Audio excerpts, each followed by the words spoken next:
characters, man. It is the characters. Hello, guys. Welcome back to another episode with FC RAMSAY. And what a night we are going to have. It is this struggling United who are facing Southampton. This is going to be huge. This is going to be huge. Ruben Amorim ball, is he going to be playing against Southampton? Because Ivan Juric with his man in the table, if we talk about Southampton, are just on the verge of relegation. And yes, Amorim has been playing those Manchester United Amorim ball too good. In the fixtures, he has got those losses. The last was against Newcastle, and then against Liverpool it was a draw, and Arsenal winning that on the penalties. It is now the next Southampton. Amorim beating Guardiola time and again with the likes of Sporting CP as well as with the United. The transfer rumors for United is also going to bring some sort of aspects to be looked on, but we will move on here to the Old Trafford live in the Premier League round of 21. Apart from this, we are also having the Copa del Rey round of 16, Real Madrid at the Santiago Bernabeu. The match is about to start in half an hour, but before that, it is United who is going to face Southampton. Real Madrid, if you talk about them, the last match which we had in the fixtures was that of Barcelona in the Supercopa de España final. That was a humiliation. Tchouaméni's mistake, it is Camavinga's mistake, it is Mendy not playing good, it is Rudiger not adding that value to the squad, Courtois being defeated, and yes, Barcelona players doing so good. It was a big humiliation, and yes, Ancelotti's men are torn apart, and it is the character which Ancelotti's men has to just provide, and as well as the likes of Amorim's man has to also provide, because that is what is just left in this game. How can you deny Real Madrid of that Supercopa de España? We made a compilation why that Supercopa de España was called the Scam de España. You can have that video on our watch list. It is also in the YouTube as well as in our Facebook playlist. You can check on it. And yes, the live link for the matches are also there in our social media platforms. You can give those links activated. Apart from that, you can watch it on a paper basis on your local network. That is what it is all about. But Real Madrid and Celta Vigo, Real Madrid are going to get some sort of wins. What are your predictions? And Manchester United and Southampton, it is definitely Amorim's men going to yield some sort of good characters in this game as well. But Ruben Amorim has set a challenge for the players, and the game has just begun. Amorim ball is on the play. But let's have a look on the lineups. This is the lineup which we are talking about, and it is the Manchester United squad. Just look at this squad. I mean, they have got Mazraoui, Menu, Amad Diallo. Mazraoui is being that versatile player. He has been changing those flanks. Diogo Dalot not in the squad because he is on that suspension, that red card, down to 10 men against Arsenal. Evans is also an injury. Luke Shaw is injured. Lindelof as well as Mason Mount. When are we going to see those characters of Mason Mount coming on to the field at Old Trafford? But yes, Old Trafford will be roaring big. It is Martinez, De Ligt and Lenny Euro in the starting lineups. Maguire hasn't been picked up in the squad. Big change. Amorim is making those changes, and it is well known that he is making those changes depending upon the performances of the players. That is a big aspect Amorim is doing. I mean, he has dropped Maguire, he has brought in Lenny Euro, De Ligt in the centre backs, Lenny Euro to his rights, Martinez to his lefts. Menu and Ugarte has been consistent. I mean, to talk about, we have got Casemiro, Ericsson, but no, Amorim is picking up the future of Old Trafford. Menu and Ugarte, rumors of Menu getting those transfers. I don't think so. But yes, Garnacho, Fernandes and Holland, What is Rashford doing? Oh my god. Rashford is not in the squad, boys. Rashford is not in the squad. That is what we are looking for. But it is Garnacho moving into the box one on one against the likes of Badanerik. He was close. Bruno Fernandes giving that to Garnacho was inside the box. Holland was there. Diallo was there. But no, Garnacho didn't had. Garnacho has, I mean, he doesn't have to play like babies. Garnacho has to just come big. Garnacho has to, I mean, he can't afford like playing like those babies on the pitch. He has to come big. Garnacho has to show the characters. Garnacho has to show the characters, boys. Yes, we will have a look on the lineup for Real Madrid as well. Let me change this. And yes, there is a poll over onto the chat that it is the Roman Emirates ball as well as it is the Ancelotti's big time wins which are going to come. What are your predictions? Do tell us. It is in the chat. The poll has been just placed over there. Make your votes count. But we will just have a look at the lineup of Real Madrid as well as the likes of Celta Vigo. Just look at it. It is Real Madrid who are going to face Celta Vigo in this. Garcia is the left back. That is what was deficient in the game against Barcelona. It was Mendy, Rudiger and Asensio is there. That is what it was required. Asensio must have been on the centre backs. But it was Tchouaméni, the lack of performances. Tchouaméni has been brought to the defensive midfields. His character will be shown, true character will be shown on those positions as well. Ceballos in the midfields, Modric in the midfields, no Valverde for tonight. Vasquez staying on those right backs. I mean, Madrid, I mean, Papa Perez, if he wants those changes to be made in the squad, yes, they have to bring those changes on the left backs and the right backs as well. This was the same deficiency which Madrid was having in the previous season as well, but they overtook it and overcame this with those characters and wins in the Champions League round of 16. That is what they converted it. But this season, that loss to Barcelona back to back, I mean 3 games, that will hurt Ancelotti and Papa Perez much. Vinicius Junior, Mbappe, and it is Brahim Diaz on the forwards. Borja Iglesias is that player who is at Celta Vigo. He can be lethal at times. Gonzalez is their man who can also play those balls. But Brahim Diaz has been picked and Rodrigo not in the first lineups. Camavinga dropped. Aguade is also there, the centre backs. I mean, I have talked many times that Aguade, Asensio as well as Garcia, these players can be chosen in the first lineup from the Castillas. But Ancelotti's project with Papa Perez and the project of Kylian Mbappe is definitely going to hurt with this defeat against the Catalans. I mean, Barcelona under Hansi Flick, they have provided those 5 goals as well as those 4 goals, 9 goals in 2 matches for the Los Blancos is definitely not the answer which a Champions League winning team of the previous season is going to face. But yes, Madrid has those finances. Whether they are going to make those transfers or not, it is within those 14 to 15 days in the upcoming this month we will get to know about it.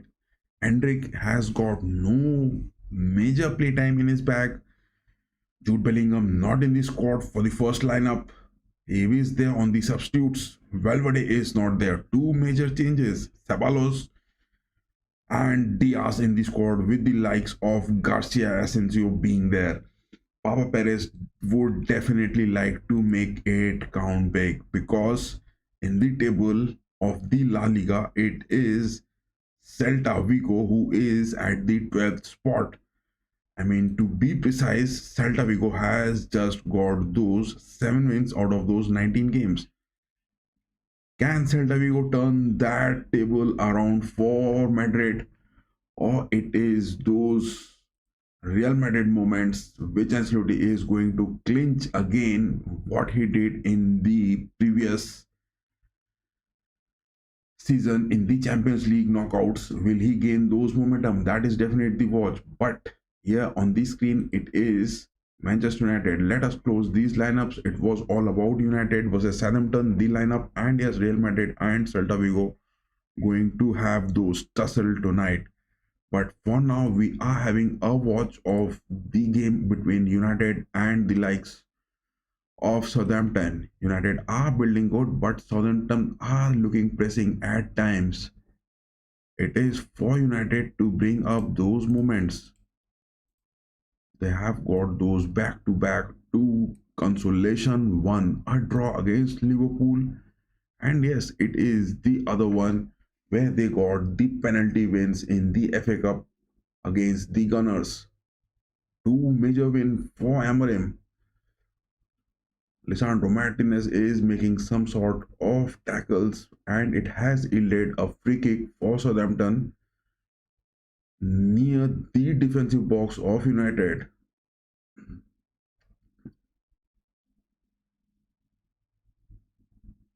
I mean, to talk about Delict, he has been showing those characters in the squad much a time, but Delict is that man who has to bring up many things good.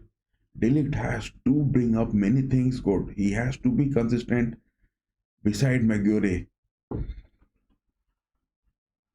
That is a free kick Southampton has taken. That is a clearance. Martinez has given Lisandro clearing it good. In the FA Cup, it is also United going to face Ruud van Nistelrooy Leicester. Van Nistelrooy will be against in the FA Cup. Manchester United will look to get some sort of relief. But yes, Leicester has got those wins under Van Nistelrooy. But that change is not happening as a constant for Leicester, and Van Nistelrooy has been in a struggling form at Leicester. That is Fernandes tackling with Amad Diallo. Lenny Yoro, look at him. What is the centre back Lenny Yoro doing so high up on the pitch? Lenny Yoro was just high up in the box of Southampton by pressing. Oh my god. This formation which Amorim is going to play has been quite evident from him in Sporting CP, and definitely he has to bring something.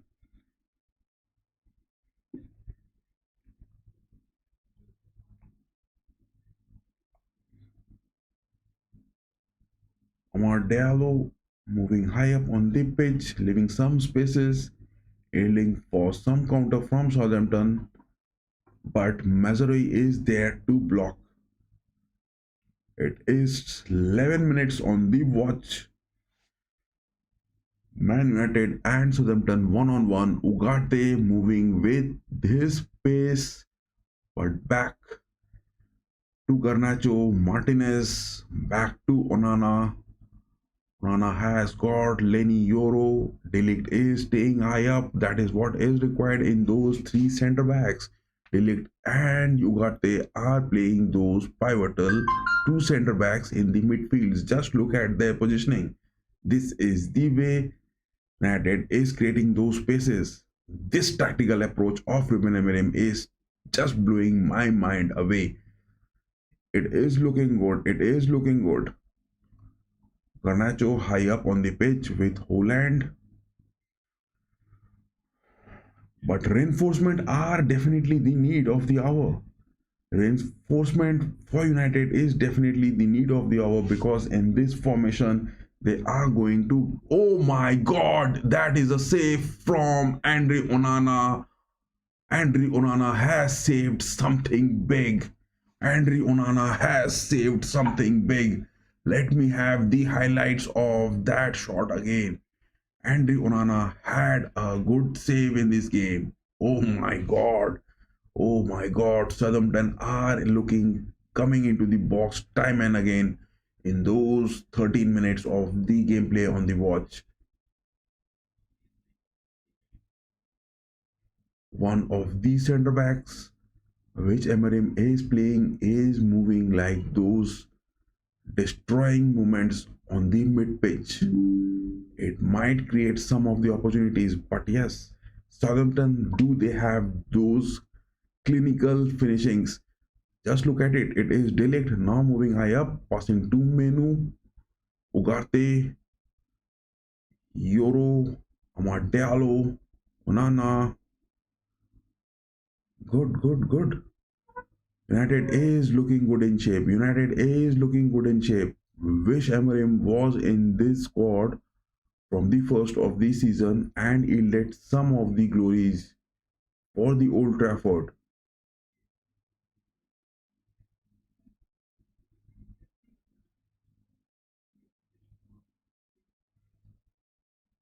Garnacho not pressing it. Fernandez not pressing it.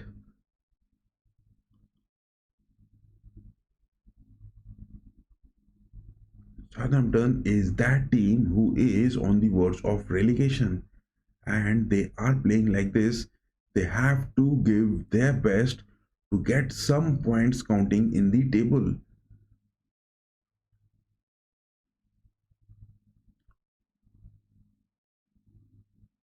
What a versatility in this formation. Look at that versatility, that fluidity in the team at Old Trafford, and the players are looking perfect at the right place. It is that character which United has to carry on to the next season.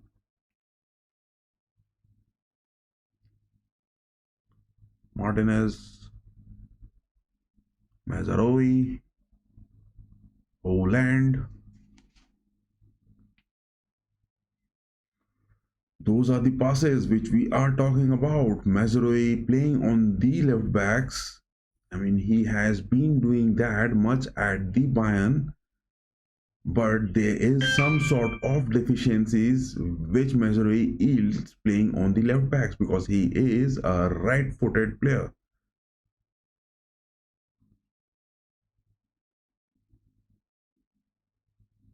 United are pressing good, they are doing good, but this season not much to yield, not much to yield.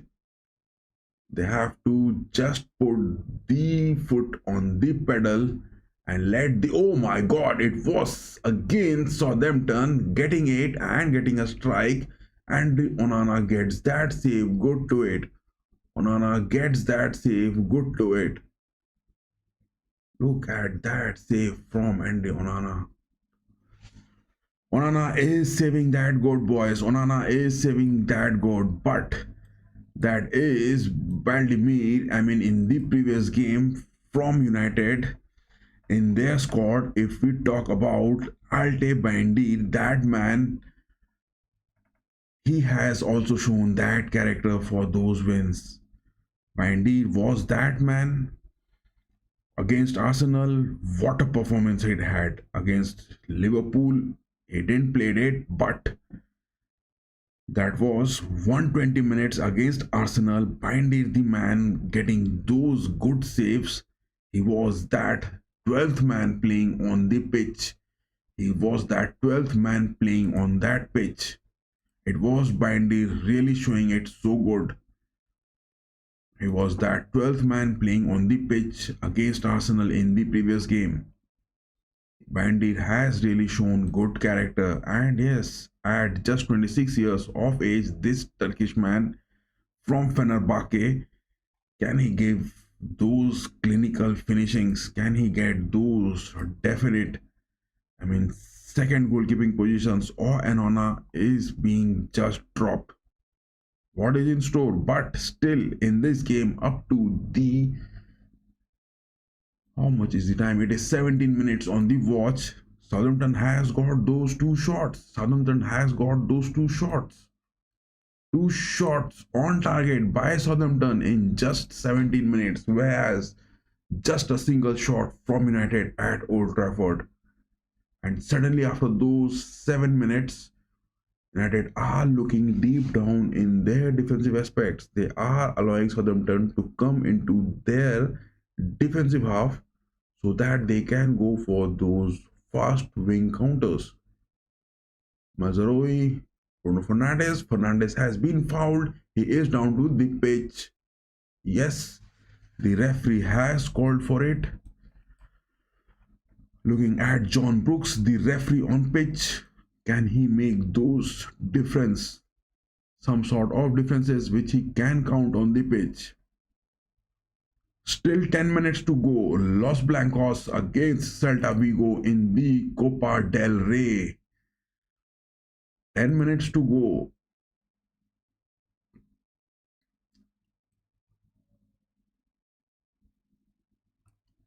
Ten minutes to go into this. Bruno Fernandes going to take that free kick with his right footer. He goes for Garnacho. Garnacho with that shot.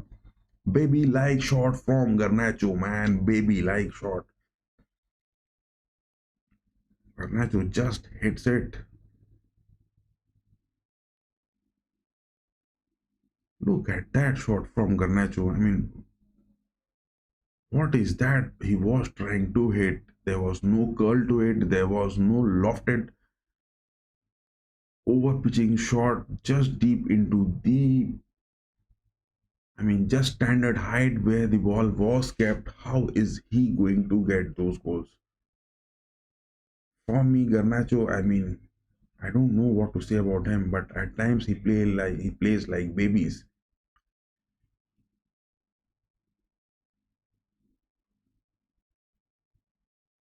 Onana, Martinez, Mazraoui,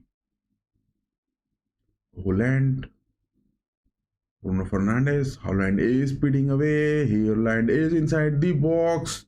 That was a big opportunity. Again, that is Garnacho. I am nowhere near for this player to believe in him. How could he miss that? Every time I see this player, Garnacho, I don't know how he misses these chances. Just look at it. Even there was Amardalo free in the box, and he hits those shots like this. This is absolutely ridiculous gameplay which Garnacho is doing. Oh my god. Every time I say like this, and it is Garnacho proving me wrong, getting those single goal. So I have just started that I will every time just say like this to Garnacho, and he will just yield us a goal.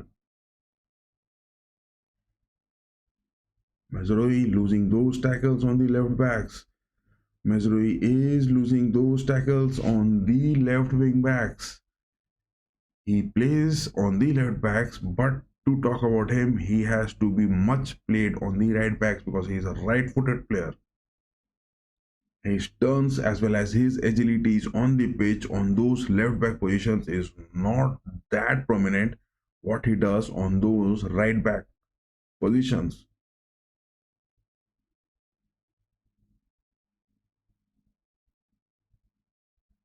United winning that free kick. Onana is going to take that. Look at De Ligt. Look at these positionings. A single mistake from De Ligt staying on those build-up positions can lead to a goal. Look at that positioning from De Ligt, so high on the pitch. Lenny Yoro, he is not on those. Mardalo with that cross. Oh my god, that was a goal incoming. Look at it. Look at it inside the box. Chances for United, but no clear opportunity to get that goal. There was no clear opportunity to get that goal. John Brooks making his decisions wise, and again, hope he doesn't make any kind of complications or controversy in this game.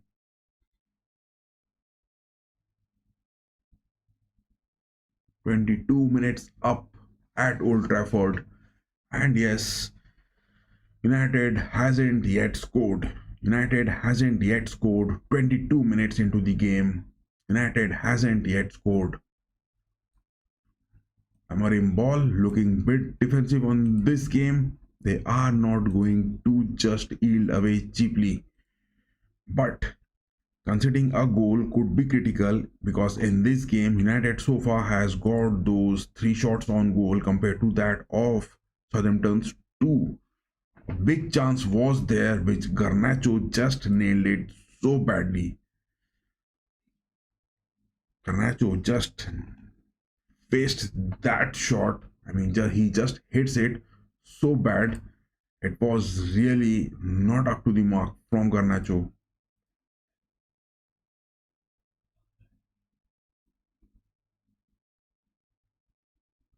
It is Amartalo into the box again. Oh my god. United are missing away those chances time and again, getting those opportunities, not getting clinical, boys, not getting technicals. I mean, if United has to score, it is Bruno Fernandes or it is Amartalo.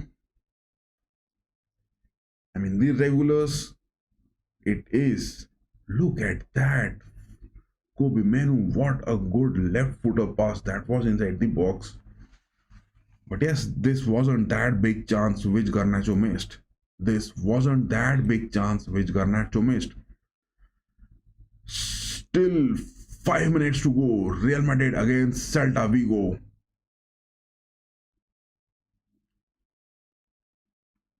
Five minutes on the watch left on it. Real Madrid and Celta Vigo in the Copa del Rey round of 16. Barcelona winning that previous game. It is those characters which Real Madrid has to build up because in the La Liga, Real Madrid are at the second spot, 1 point behind the Roja Blancos. And it is the Roja Blancos who have conceded the least amount of goals in the La Liga. Looking at the table, it is Roja Blancos Atletico losing 1 game, 5 draws, but only 12 goals they have conceded. I mean, Diogo Simeone's men just conceding 12 goals in the La Liga this season in the 19 games, whereas Los Blancos has conceded 19 goals, and yes, Barcelona, they have conceded 22 goals. What is wrong with Barcelona doing so good? Are those high centre back lineups not doing good with the injuries in the squad? But yes, their centre forwards Rafinha, Lamine Yamal and Lewandowski are just crusading like anything. Whereas in the La Liga, it is Barcelona scoring the highest 51 goals in 19 games. Los Blancos 43 goals in 19 games, and yes, Roja Blancos 34 goals. I mean, 3 teams with 3 different aspects and 3 different results. That is something La Liga is providing it. Whereas if you talk about the Premier League, look at the first top 3. It is Liverpool, 20 games, 48 goals, and 20 goals conceded. I mean, 1 goal per game Liverpool has conceded at the top. Arsenal has conceded the least in the Premier League with 19 goals, but they have scored 41 out of those 21. Arsenal has just conceded a single goal less than Liverpool are and at the second spot, 4 points down. Whereas Nottingham Forest, man, what a performance they are having. Nottingham Forest against Nuno Santo. With Nuno Santo, I mean, they have just got those 20 goals as well. I mean, Nottingham Forest conceding only 20 goals the previous season, saving them from the relegation and yes, bringing them back to the Premier League. Oh my god, Southampton is inside the box. What a save that is from. Oh my god, Andre Onana saves that. 2 big shots. Andre Onana saves those 2 big shots. My eyes couldn't just believe it. It was hell. just surrounding the nets of Andre Onana, and back to back two shots. Onana has saved. Onana has just saved back to back two shots inside the box from Southampton. My God, my God. Onana is facing those. Again, it is Southampton inside the box. Number 7 from Southampton looking to make those shots. It was Aribo, but no, there was no. Dibling and Fernandez are doing good from Southampton. Dibling, Sulemans as well as Fernandez are doing good. Man, United is playing terrible. United is playing terrible in those counters from Southampton. United is playing those terrible. But this happens because it is, I guess, Amorim has asked Kobe Menu to stay a bit high on the pitch, and that is what he is giving Dibling as well as Fernandez those spaces. That is what Igochuku or Aribo is making those center midfield presences felt.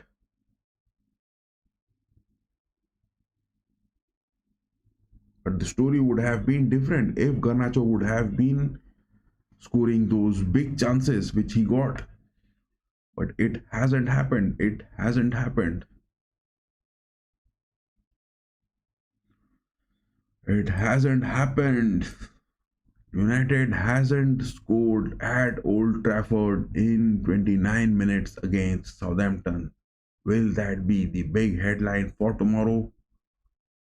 Whereas Southampton are taking their time and on the verge of relegation, they are making those build-ups look lethal at times.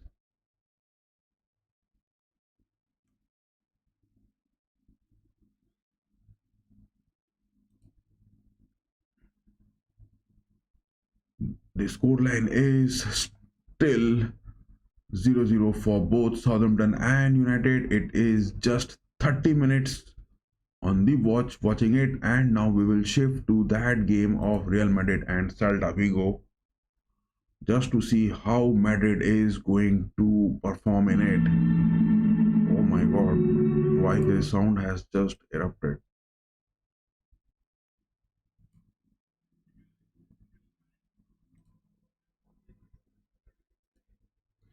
And Durana just got those two saves. Look at Fernandez. He was, I mean, one on one against Onana. It was closed, more closer than those penalty spots. But Onana was lucky. My God, Onana was lucky. Or he was that goalkeeping awareness which he was showing. Onana was lucky because both these shots just hits him on his body. I mean, I won't count that Onana made that save good. To be practical on it, it was Fernandez and Dibling not getting those shots good as well as clinical.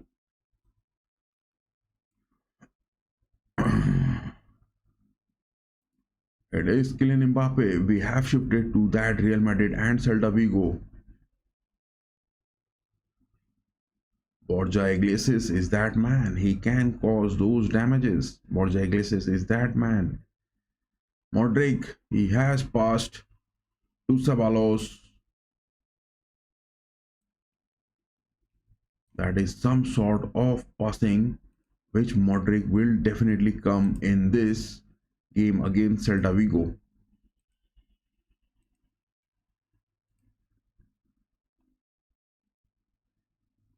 Yes, the lineups are the what we had just talked about, and it is 50 seconds into the game. Madrid are looking to make some sort of center back passes. Asensio, Rudiger, Garcia, Vasquez, Ceballos, Chouameni in the defensive midfields. Modric is there. That experience, which time and again Ancelotti is getting it. I mean, he insisted Modric to stay in the squad.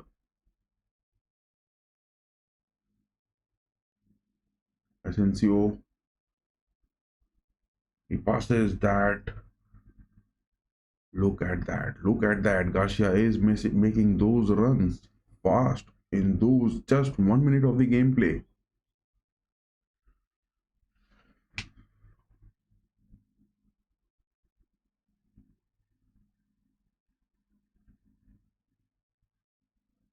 I mean, all the reinforcements which Madrid is getting are from the left side. They have got Vinicius, they have got Mbappe, now they have got Garcia.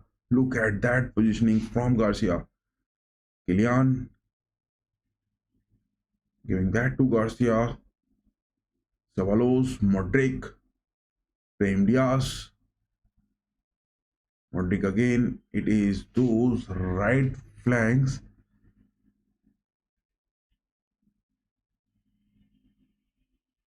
Look at that positioning from Chouameni. Look at that positioning from Chouameni. Where is he staying?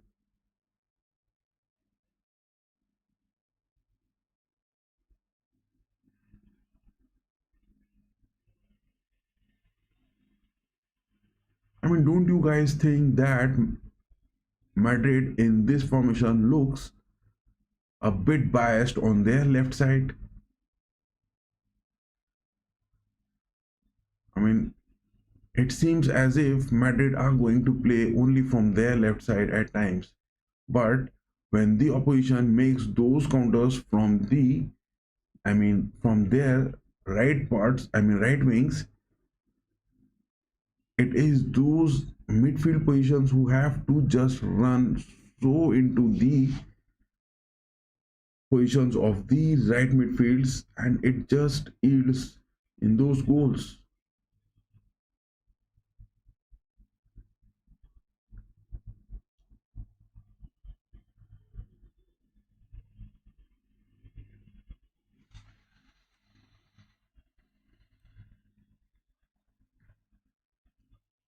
So many, that was Modric with that tackle, but again, Chouameni is giving those loose spaces in the midfields. Chouameni is giving those loose spaces in the midfields.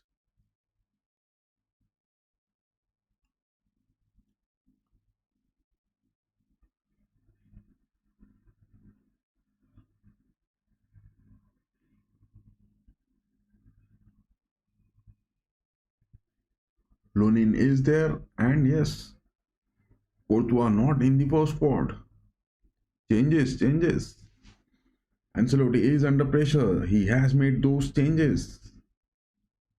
It is those characters which will be shown. The losses just brings up the characters shown good on the pitch. That is what you have to develop.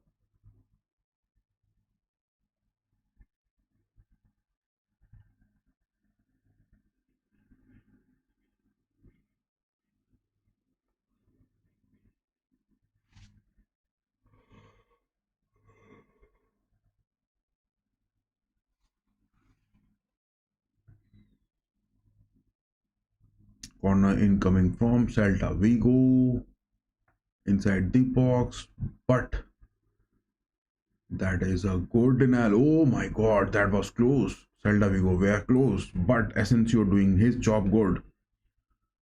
Asensio pairing up with Rudiger, look at his man marking and look at his presence. But it is Garcia who was just not up to that far post.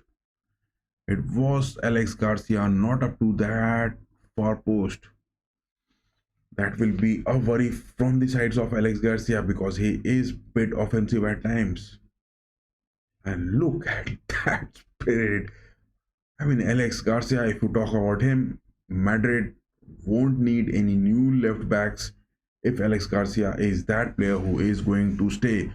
Vinicius Jr. doing those dribbles, getting those curls inside the box. Modric with that shot, but no lethal threat. That was for Villar.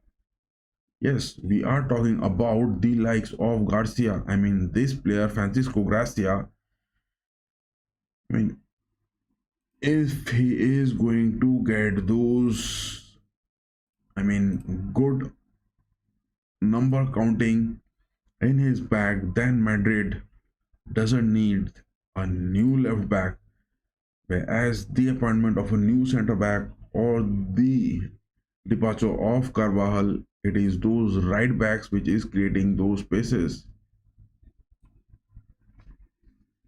But Chouameni is time and again sacrificed to the centre backs.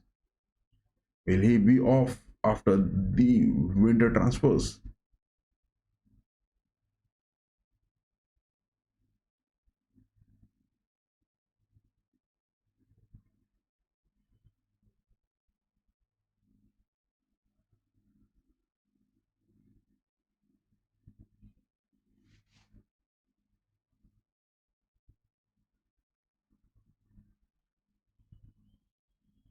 Garcia is pressing it. Rudiger, oh my god, what a tackle that was from Rudiger inside the box. Thank god that is not a foul.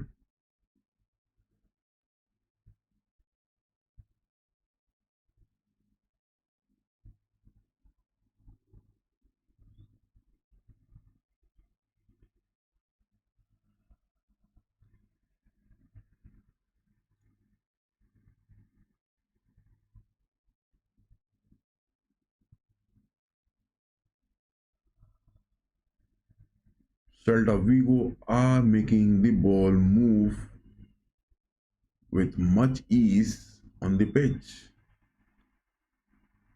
Asensio is just going those tackles good, but he is that young player. I am in a worry that whether Asensio going for those tackles, doesn't yield a penalty inside the box because he is that young player and he can become aggressive at times. At just 21 years of age, Garcia is that 25 years, but he has got Vasquez.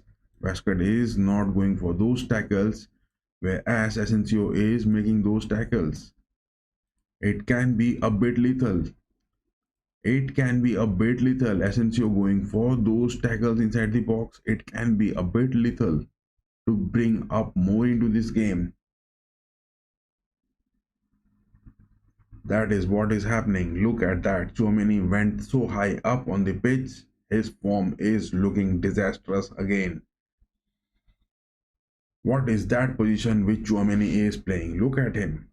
Look at that positioning from Chouameni.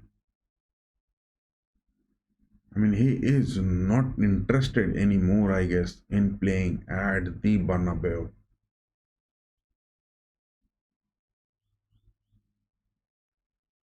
Rudiger, Ceballos, Chouameni. Chouameni struggling in form.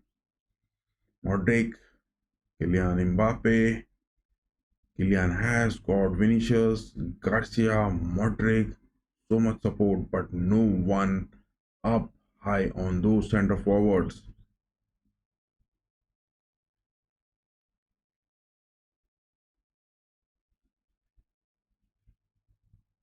Vinicius back to Kylian. Chouameni crossing it. Blocks, blocks, blocks, blocks from Chouameni. This was that man Chouameni who had those center midfield shots to the nets, and he used to get some sort of goals and let the opponent concede. But now he is not even doing that. He is just going for those through balls or those crosses. He is looking under pressure. Chouameni is looking under pressure playing on the pitch. 10 minutes on to the game over here, and yes, the Los Blancos hasn't scored at the Santiago Bernabeu. But on the other hand, Manchester United and Southampton going on. It is Southampton time and again testing. It is Southampton time and again testing Andre Onana on the pitch. But two shots from Bruno Fernandes. It was also a block and a save.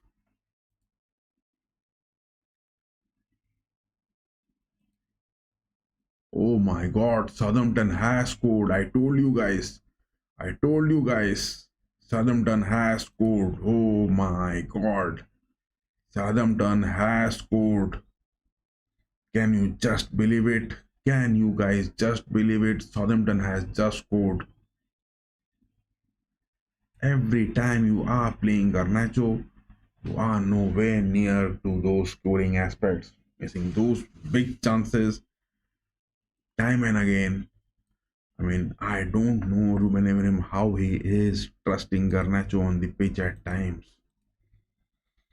It is a worry for United at the Old Trafford.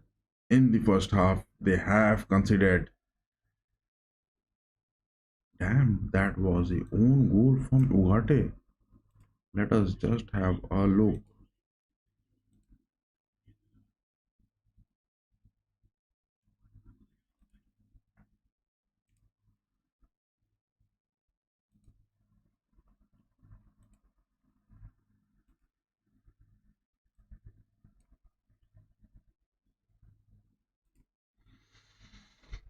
As long as United are going to trust Garnacho in those forwards, they are going to get those results, man. They are going to get those results. Brahim Diaz back to Vasquez, Asensio, Lunin, Chouameni. Lunin gets that clearance good, but Brahim Diaz was nowhere near it.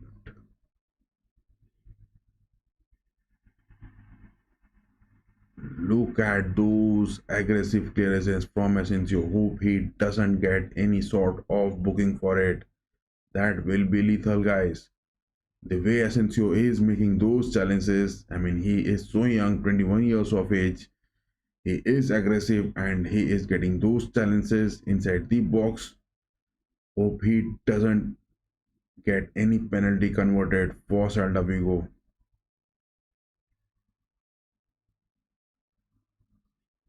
Lunin, Asensio.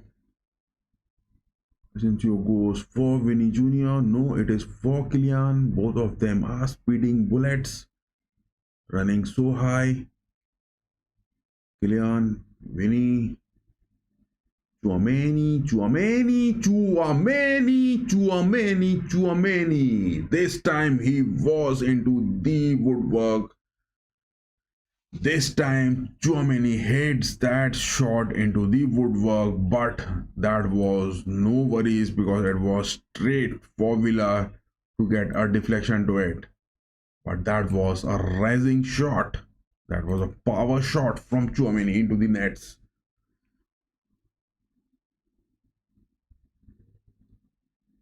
Modric is not having those crosses. I mean, in the previous game also from the corners, Modric was not having those corners being taken so good. Look at that shot from Chouameni. Oh my god. I mean, Villar, the goalkeeper of Celta Vigo, might have just got few of his fingers broken.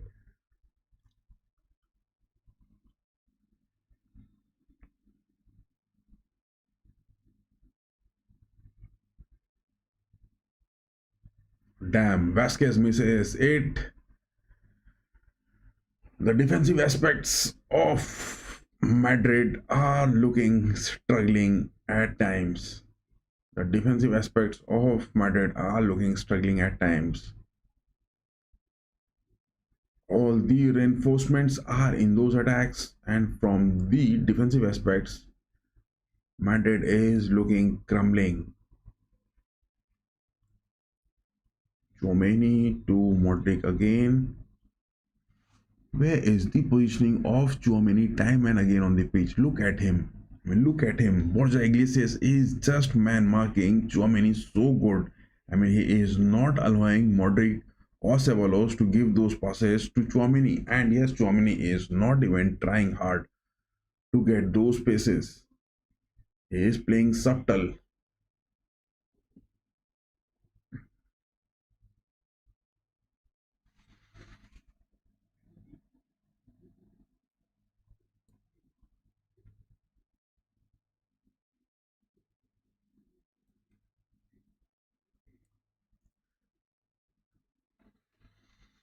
Project Kylian Mbappe, will that cost something big this season, or is it the same way they are going to win it?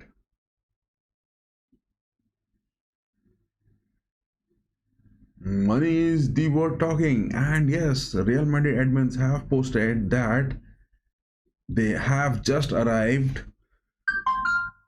for that business against Celta Vigo at Santiago Bernabeu. What is the business which he means? What is the business which he is talking about?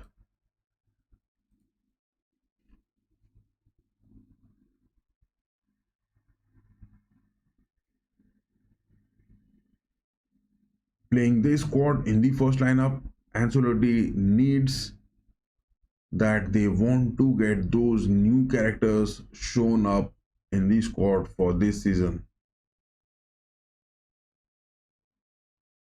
But Vasquez is that man who is at the right backs.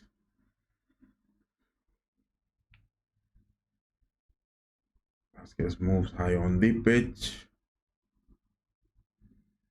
Clearance that is from Asensio. And I guess again that is a corner. But Alonso is that man. Alonso is that man who is the Spaniard. If you talk about him, Marcos Alonso from Chelsea to Barcelona for the past 2 seasons. The first lineup squad for Xavi. Alonso is that man who is at Celta Vigo. Celta Vigo has those crumbling figures counting in them. It is the halftime on the other half of the world where Manchester United and Southampton are facing each other at the Old Trafford, and at the Old Trafford, United with 10 shots on goal and a big chance for Garnacho. Garnacho just not converting it. Whereas Southampton with just 5 shots, and that was Ugarte getting those deflections, and that is the one goal lead which Southampton has got. It is just a big aspect because in the table, Southampton with this win, Manchester United will move close to those relegations.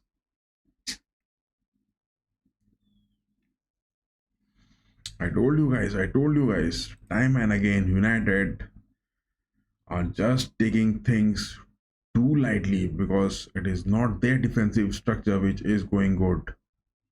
But here on the 20 minutes, Real Madrid and Celta Vigo one-on-one. Kylian Mbappe inside the box. Good playmaking that was from Brahim Diaz. That is a clearance.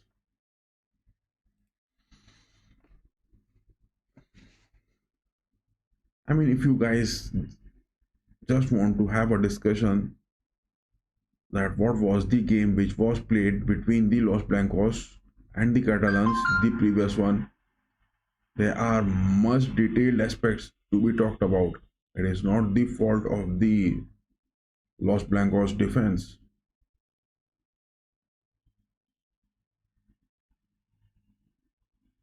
Chouameni getting that deflection inside the box.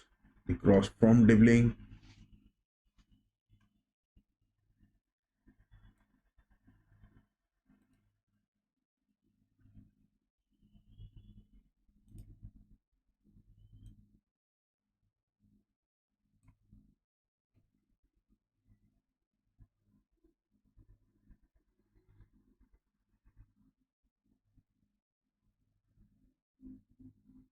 Mbappe is moving to the left wings.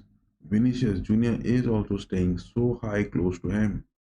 Now it is Ceballos moving up, whereas Garcia is staying down. This is the two-side attacks which Madrid is trying to evolve with this new team.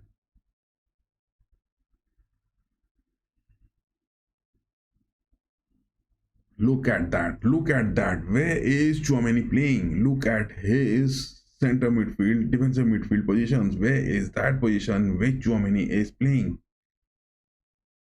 I mean, For whom Chouameni is playing? Look at him. Look at that positioning from Chouameni. For which team is he playing?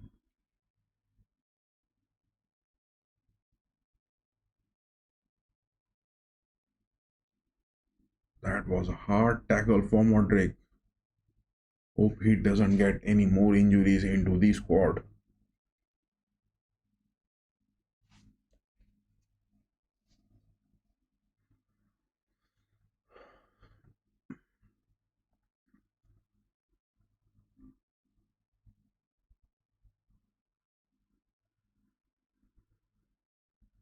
Asensio is staying deep on the defensive aspects. Chouameni is high up. Garcia receiving it. Any Junior. Back to Chouameni. Vinny. Mbappe. Garcia. Ceballos.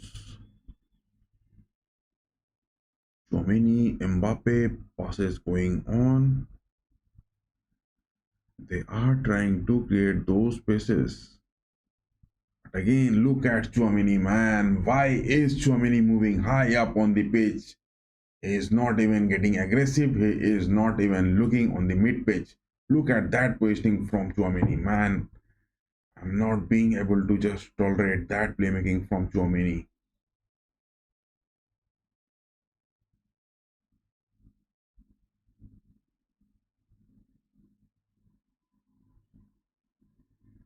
Rodrigo, Valverde, Endrick, Bellingham not in the first lineup. It is Chouameni who is going to play, man. Oof. After those disasters in the previous game, it has something to be cropped up.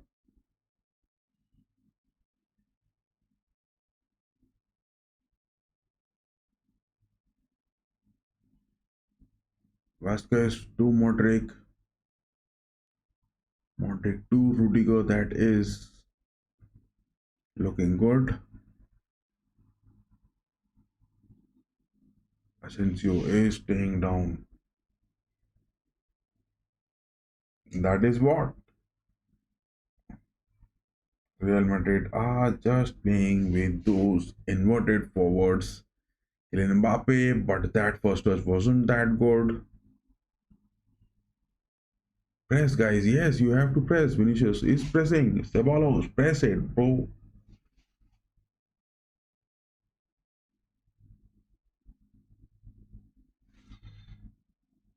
I mean, the same game they had to play against the Catalans. That was much needed. But now Rudiger up. It is Lunin just getting those deflections. Lunin finally gets that deflection good. High defensive lineup. Madrid are playing those high defensive lineup. Modric, Diaz, Kylian Mbappe. Passing not going on. And yes, it is Claudio Giraldes. His men are sensing that. I mean, Borja Iglesias as well sensing that Madrid are playing those high centre back and they are going for those long range goals. Vasquez, Diaz. Vasquez is speeding up. Back to Modric.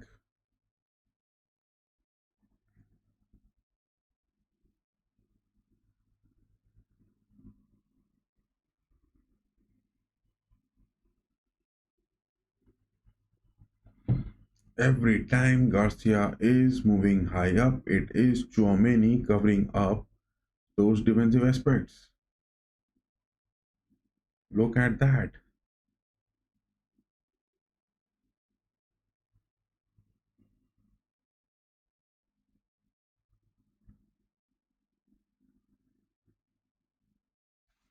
versatility, the fluidity which the Los Blancos are showing in it.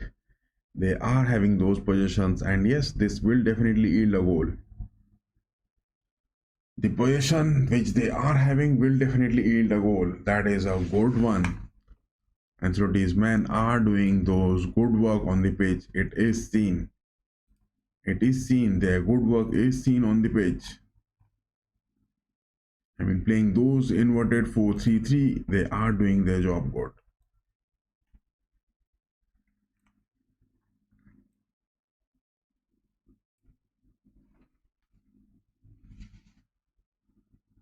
Garcia, that is a throw. Vinny Jr., Asensio. Asensio tries for Vasquez. Back to Asensio. Brahim Diaz. Tchouaméni. Back to Diaz. Vasquez. Tchouaméni again.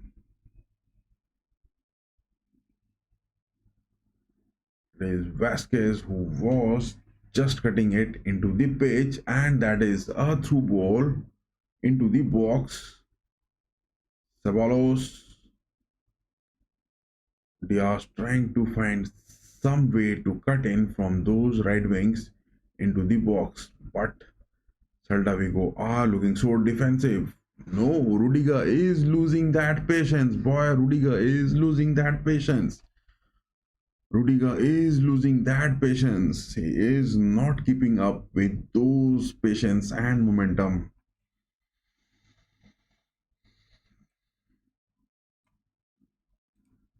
Rudiger, to talk about him, he wants those big time moments. He wants those big time moments on the pitch. Rudiger definitely wants those big time moments on the pitch.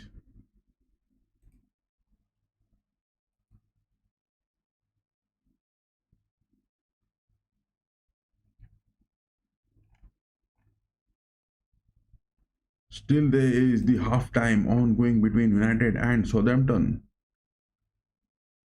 I mean, is the second half going to start? It is Kylian Mbappe on the screen for Madrid running against.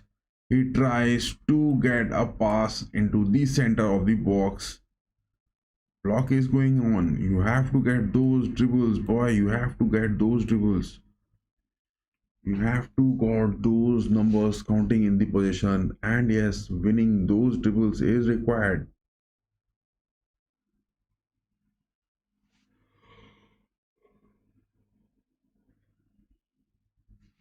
Vasquez to Diaz again, Modric, Tchouaméni.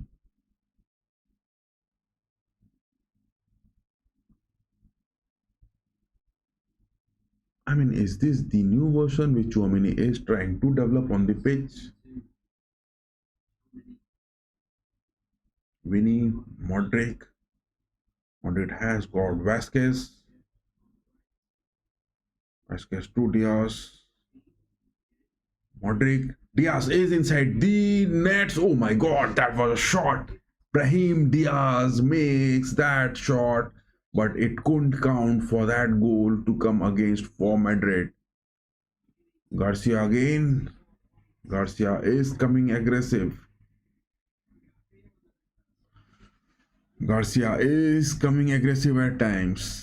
That is what, when you have those young bloods from the academy into the squad, these things are looking good. They play those aggressive movements which bring in the momentum on the pitch. Every time you are playing with those foreign players, I mean those outside players, those transfer players, it is definitely not what is needed. You have to get some sort of amalgamation of those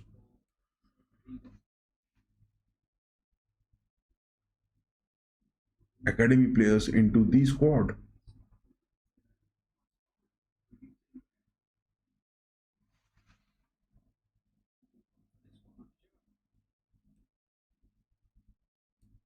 Rudiger, Vasquez, Ceballos, Brahim Diaz, Tchouaméni, fluidity in the team, but what a pass that was from Tchouaméni.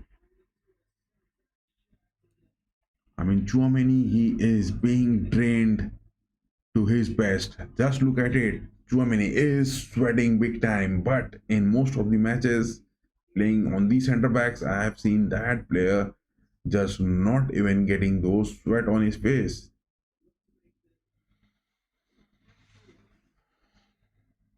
Real Madrid working it, finding their way out to cut in against Celta Vigo. It is looking quite evident to it. Vinny, Diaz, Diaz has got the likes of Ceballos. Versatility and fluidity in the team is being shown time and again. Both the teams are showing those versatility as well as those fluidity.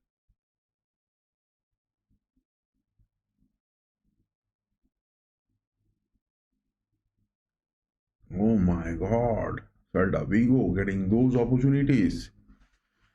It was their number Alvarez. Alvarez, Iglesias, and Swelberg are playing over there but not creating those chances count.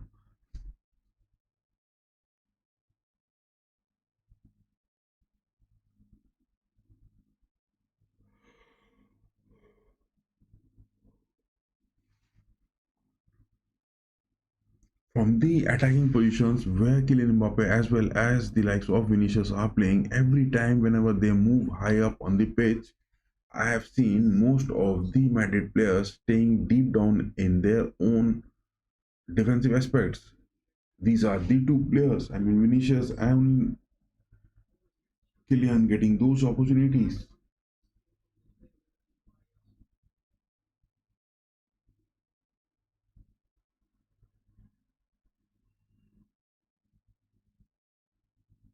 Chomeni, Garcia, Ceballos. Chouameni didn't pass to Ceballos. Just look at that again. Chouameni is making those mistakes, guys. Chouameni is making those mistakes. Lunin finds Vasquez.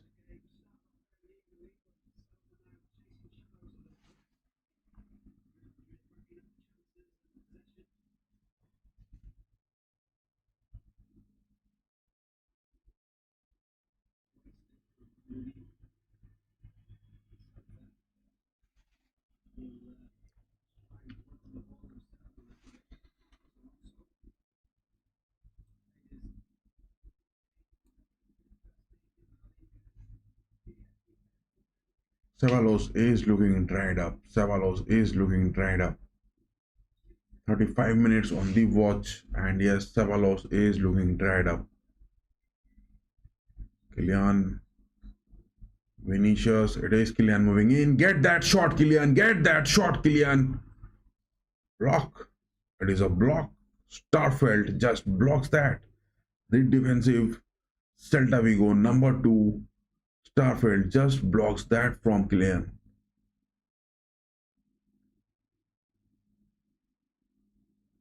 Chua many time and again. Chua is making those big must passes.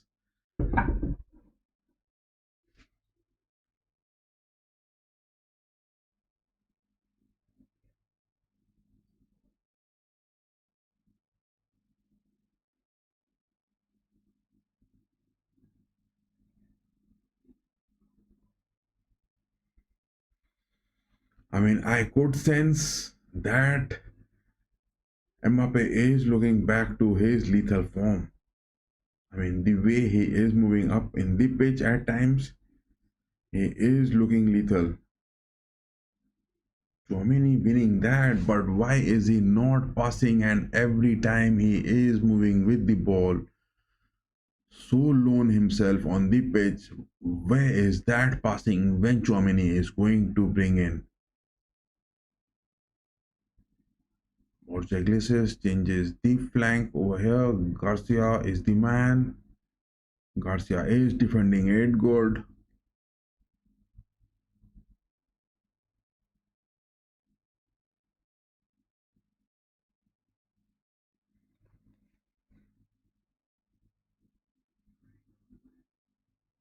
Oh my god, Celta Vigo were inside the box. It could have been a big chance incoming for them, but Los Blancos are lucky that they haven't got Celta Vigo in those scoring. Oh my god!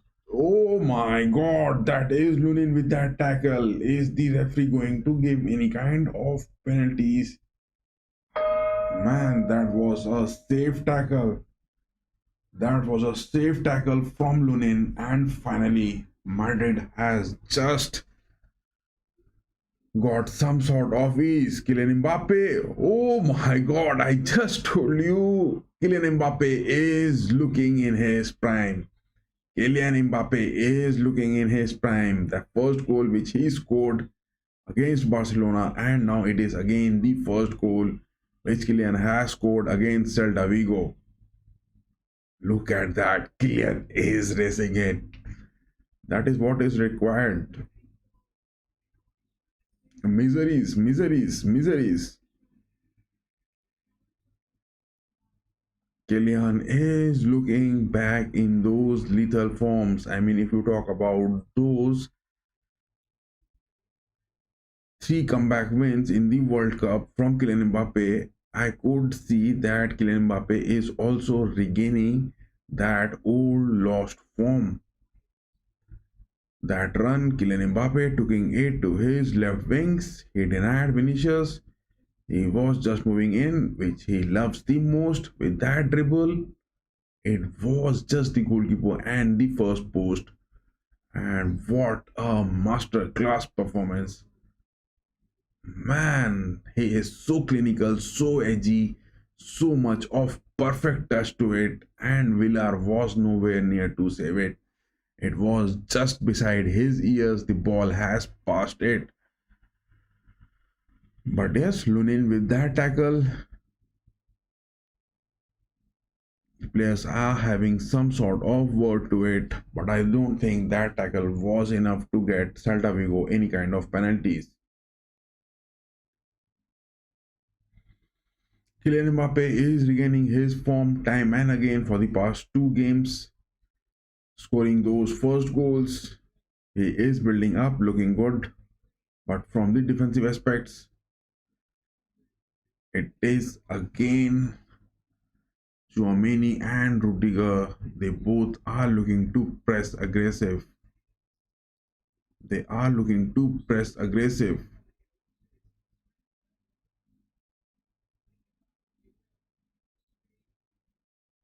I think Lunin has got some sort of touch to the ball. That is what the referee is talking about. Chouameni, Ceballos, Garcia, Modric, Ceballos again, building up. Brahim Diaz, Vasquez, again Kylian Mbappe running into the box. It is Marcos Alonso, that player he is from Chelsea to Barcelona and now at Celta Vigo. Brahim Diaz, Ceballos, Asensio, Modric, Garcia.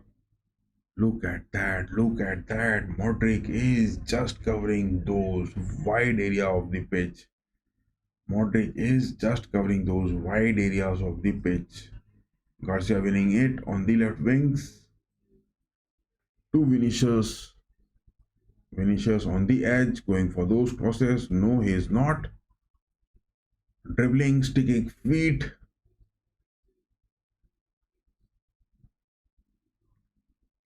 Ceballos, Ceballos, Ceballos. Asensio is making those tackles, guys. Asensio is that young gun. He is making those tackles. Hope it doesn't yield to any kind of suspension.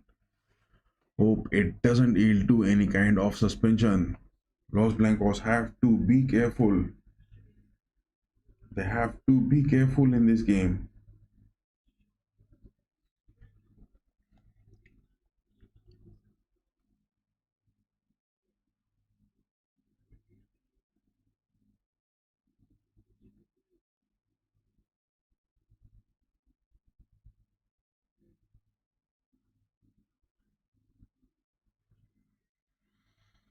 I mean, there is some sort of replacement which Ancelotti will definitely want to make from the likes of Modric as well.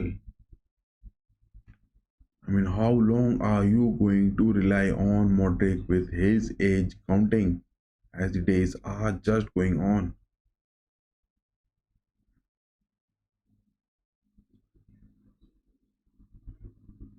I mean, if Madrid are going to play like this, then definitely in the Champions League, I don't think this season much of the chances will be there. The same was that the same story was there in the previous year as well. But yes, those are the new characters which were shown in the knockout stages of the tournament and they just retraced back so good. This is all about the characters of the players.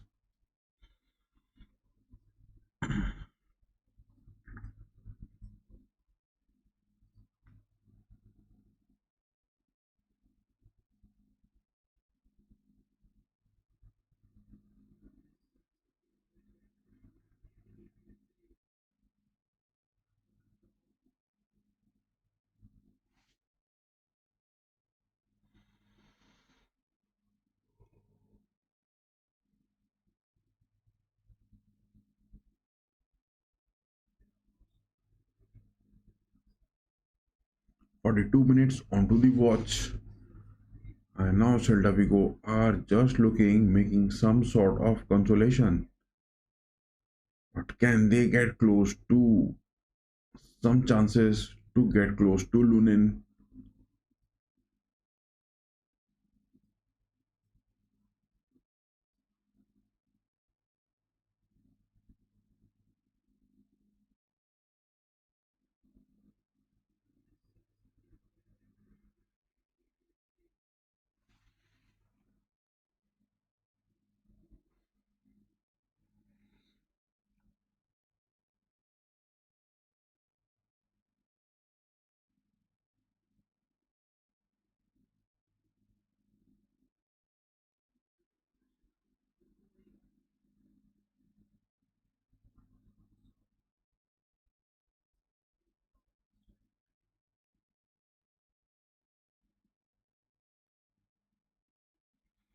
'Asensio is that centre back who is making those challenges count so bad. Asensio is making those challenges count. He is looking aggressive. I mean, Ancelotti must have some word with Asensio not to be that aggressive on the pitch at times. This might lead to some sort of booking for Asensio. Asensio is new to the squad. He has to be careful with those challenges and those clearances which he is making time and again.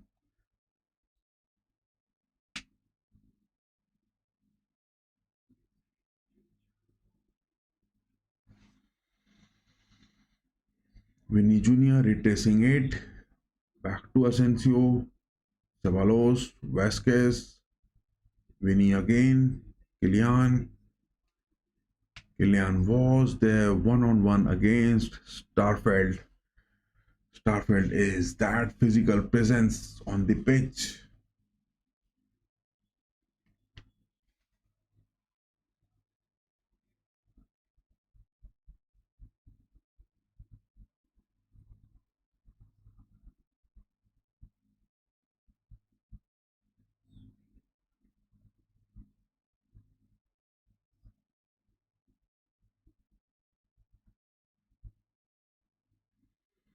45 minutes on the watch. How much of the extra time will be awarded over here? Man, it is that moment again. Kylian is looking injured. The same thing happened in the previous game. Kylian scoring that first goal against Catalans, and yes, he was beat down with some sort of tackles. And now again, it is Kylian down to the pitch with those tackles. Kylian is looking a bit delicate on the pitch as well. 2 minutes of added time in the first half to be played.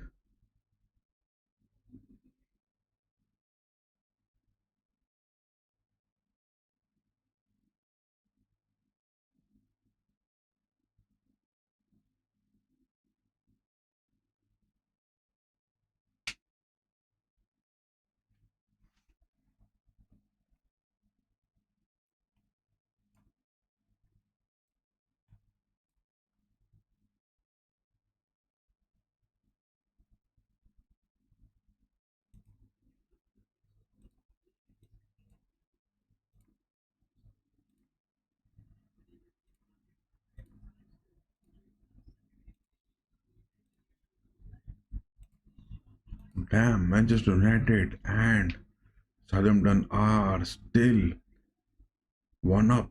Southampton are one goal up against United.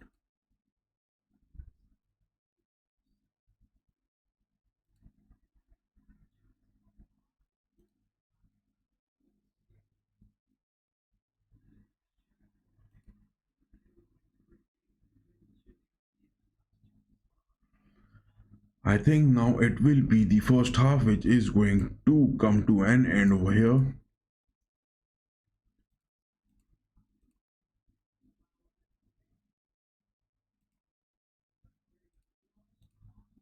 Yes, that is the end of the first half. Thank God it is Kylian scoring it. Kylian did that so good. I mean, to talk about the performance of Kylian, he has been doing it. I mean, this new year he is looking a bit consistent, but from the other part, Madrid as a whole is not looking that rock solid.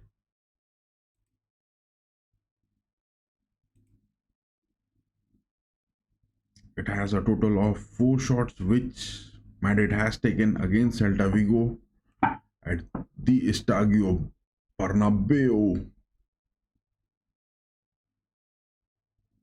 I mean, talking of the big chances, both the teams hasn't got any of those big chances. On the other hand, it is Manchester United against Southampton. And yes, Anthony is missing time and again. Garnacho, man, Holland was just substituted on those 53rd minutes.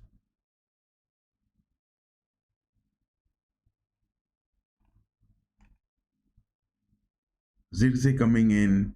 Ugarte was also called off. Collier coming in. And now it is worries. Man, what is United getting doing? It is looking so much unexpected at times from the performance of United. Time and again, they are just playing those critical Amorim balls. How on this earth against Southampton at Old Trafford you are playing and talking about the head-to-head wins? It is United getting those 13 wins, Southampton just 2 wins and 10 draws. Oh, and that was in 2021. United getting those massive 9 goal wins against United. Man, I mean, is Ineos playing those big bets for United? Strange, strange.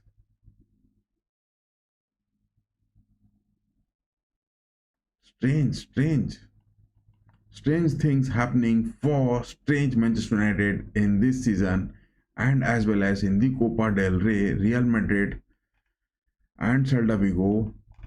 It is Kylian Mbappe's again that sole effort which converted to a goal, and like that previous game against Barcelona where he scored that goal and was looking a bit injured down to the pitch in the first half, the same thing has happened. It is Kylian Mbappe scoring, and on the 44th minute he was looking bit down on the pitch with some sort of injuries. Is that disaster coming again? Oh my god, my eyes couldn't just bear it. I will also take just 1 minute short break and I will be back. Do stay tuned to it, guys. Don't leave the stream. I'll be just back in 1 minute of break. Do stay tuned to it. In just 1 minute, I will be back.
So tired.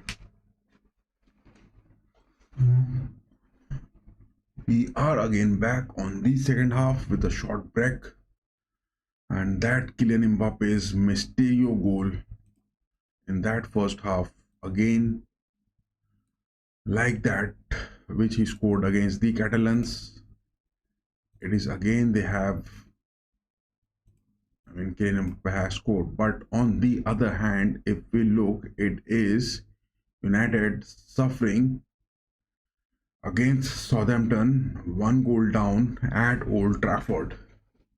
Big teams winning it big is definitely going to be the talk of the town tomorrow morning.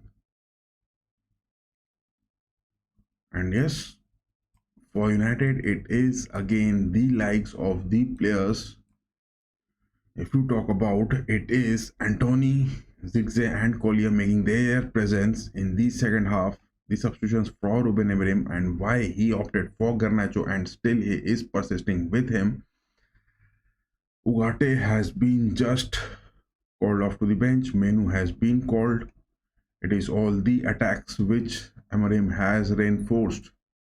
He wants to just go lethal against Southampton, and Southampton on the other hand are doing good with those challenges and tackles on the verge of relegation. Looking at the stats of the game on the 72 minutes on the watch, it is 15 shots from United, but Southampton has got those 11 shots, but two big chances for United and none of them converted. It is not the definite good talk of the town, of London tomorrow morning, which is going to happen. It is not that good talk which is going to happen. Garnacho and Anthony are playing like those shit time and again for United.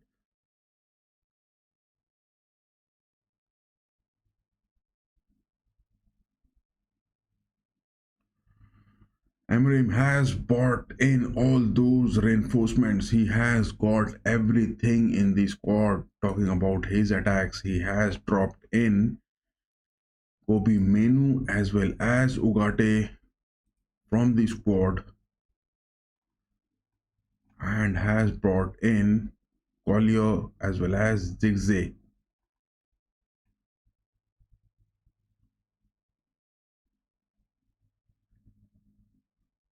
Holland to talk about when is that player going to get those characters in the Old Trafford. Amorim must be worried about him also. But we are having the watch of Real Madrid and Celta Vigo. It is still the half time. So a glimpse of United. Let's see if they can get those comebacks because it is 74 minutes on the watch. Can United get those comebacks? Southampton has got that free kick.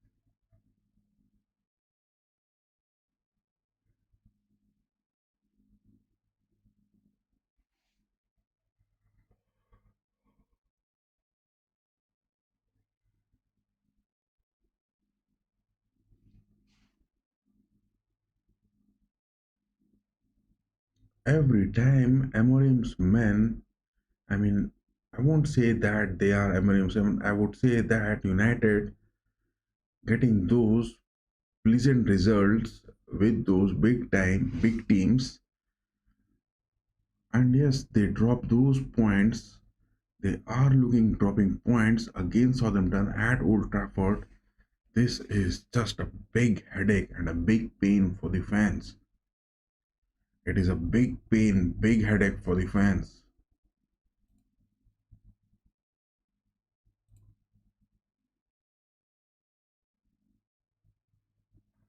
Disheartening performance from United. Not getting those clinical finishings every time Garnacho is on the first lineup. It is happening time and again. Holland in the starting lineups, it is happening time and again. It is time to get rid of such players.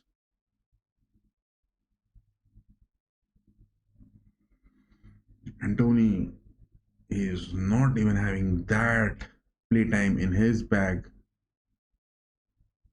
It is Amorim asking his players to go on those fast press, but still United is not getting the win of that ball. 15 minutes left into it, plus stoppage time. Can United go for those comebacks at Old Trafford, or will that be a disappointment? Will that be a disappointment?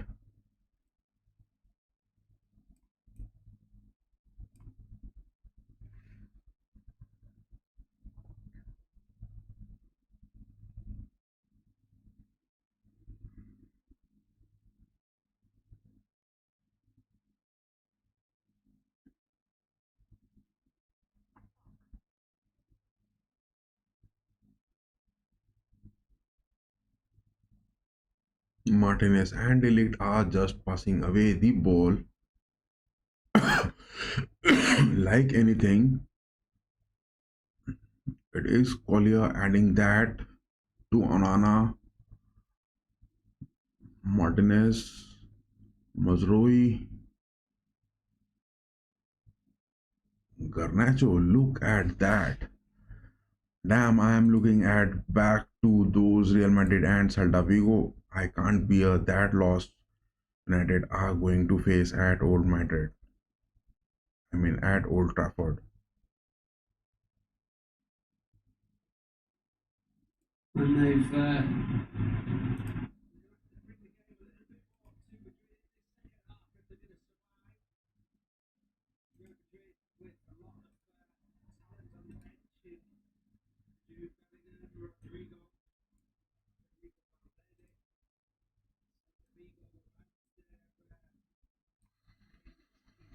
Hmm.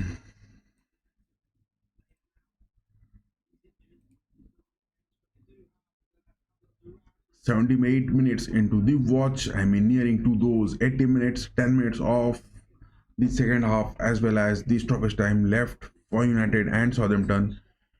United down by one goal, and all the miseries for the Ruben Amorim's men. And on the other hand, on the other part of the world, it is Real Madrid and Celta Vigo on to the second half. Mbappe with that 37 minutes goal. The second half has started and no changes being made into the squad. Still, Real Madrid has got those huge substitutions which they can make in the second half. The likes of Belverde, Bellingham, Ardagula, Endrick, Rodrigo, so much of lethal attack to be brought in. But what about their defensive aspects? Copa del Rey round of 16, which is going on over here. It is, if Real Madrid gets a win out of here, then I guess it will be Osasuna they will be facing. And yes, on the tournament aspect, it is. That is the second goal. Oh my god, it is that second goal. Look at it. It is Vinicius scoring it so good. Vinicius just gets it so good for the team. And that was definitely clinical into it. Good watch.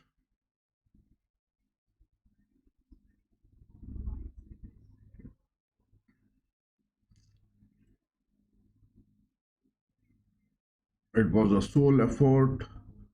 Mbappe passing that to Brahim Diaz. He was looking good. That was a class pass from Brahim Diaz against Vinicius. Vinny finishing that it so good with that first touch. Brilliant, brilliant performance. It was required in that second, I mean, in that game against the Catalans. This was definitely the need of that gameplay. The goal is going to stay, yes.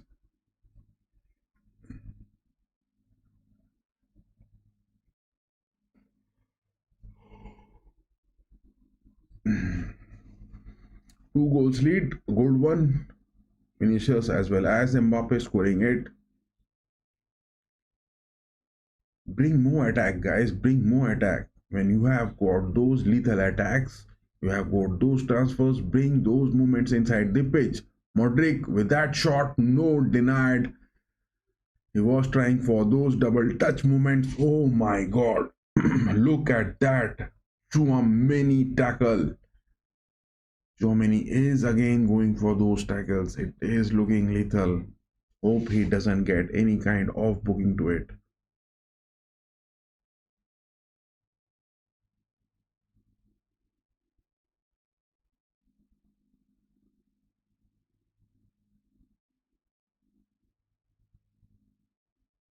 This is the game of football, guys. I mean, when that day of yours is not good, anything can happen on the pitch, and there is nothing left for you to get a turnover from there.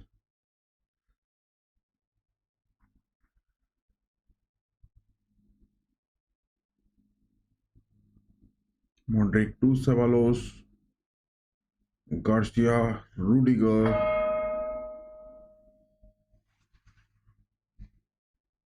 and that is Manchester United scoring.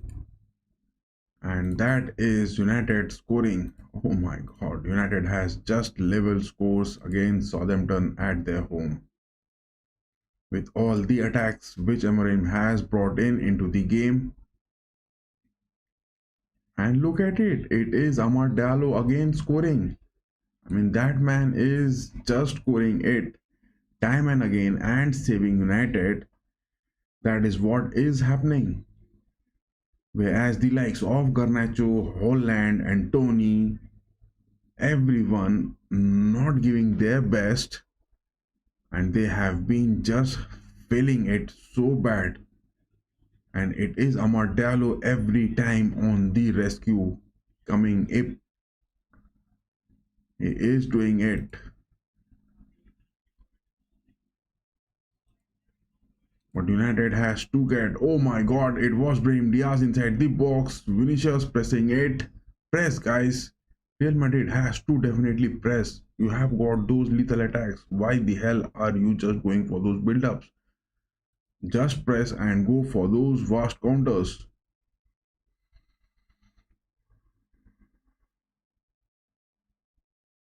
Amorim has brought in those changes in the squad as well.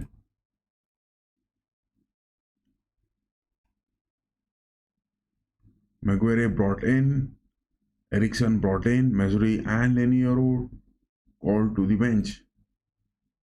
Amorim has brought in those lethal attacks.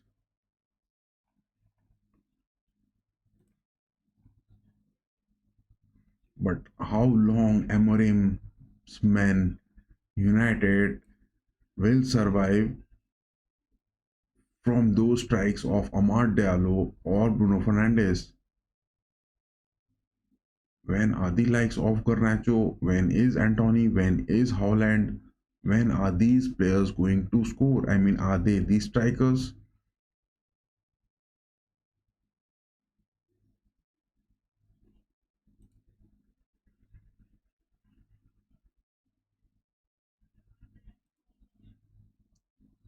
Diallo again, Bruno Fernandes, Zigzag. No place for Garnacho to make up. No place for Garnacho.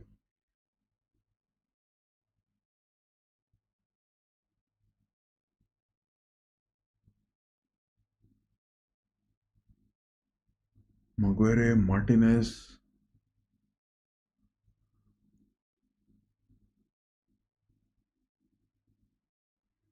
85 minutes on the watch.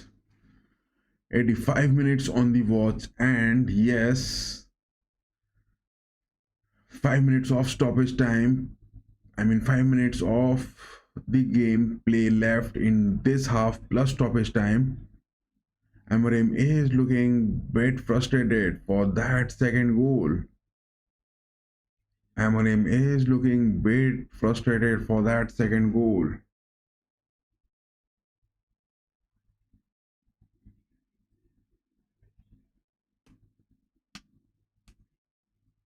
Ericsson, Garnacho. Garnacho is short of his fresh legs. Garnacho needs substitution, man. He has done enough. And yes, and he shouldn't be even kept in the team.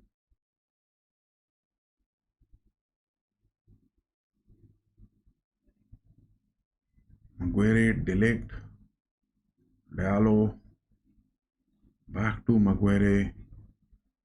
Maguire goes for Anthony.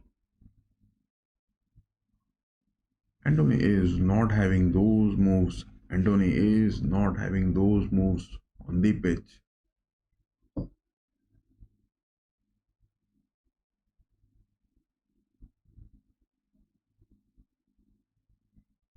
Not even the crosses Anthony is being able to make are just proper.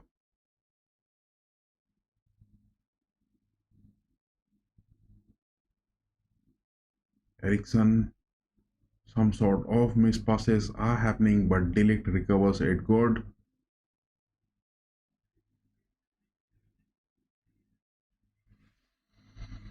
Anthony is down to the ground, man.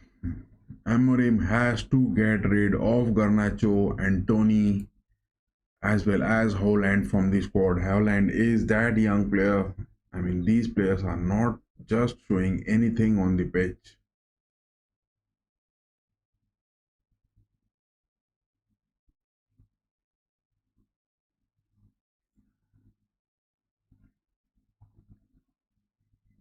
Ericsson and Bruno Fernandes to Diallo. Diallo cutting into the box. Yes, he is moving in close.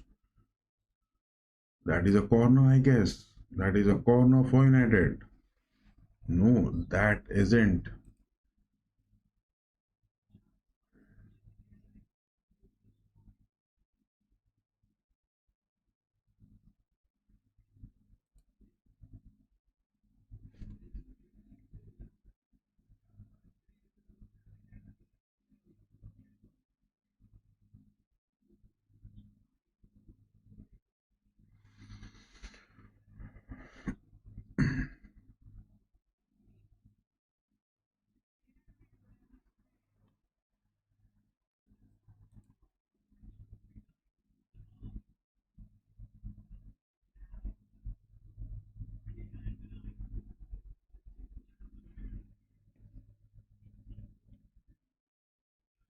Damn, Luis Diaz gives such a classic header to Kylian. Kylian was not that clinical with that header. He misses it. He misses it. But here at Old Trafford, 2 minutes of time left plus stoppage time. Will that be a draw? Man, this result has definitely shown that Old Trafford needs to be revamped. Old Trafford needs to be revamped. Time and again they are gaining those big wins, and time and again they are losing. This talk of the town has to be ended with new players to be brought in, and those new big salaries which has been paid needs to be cut off for those players. That has to be cut off for those players.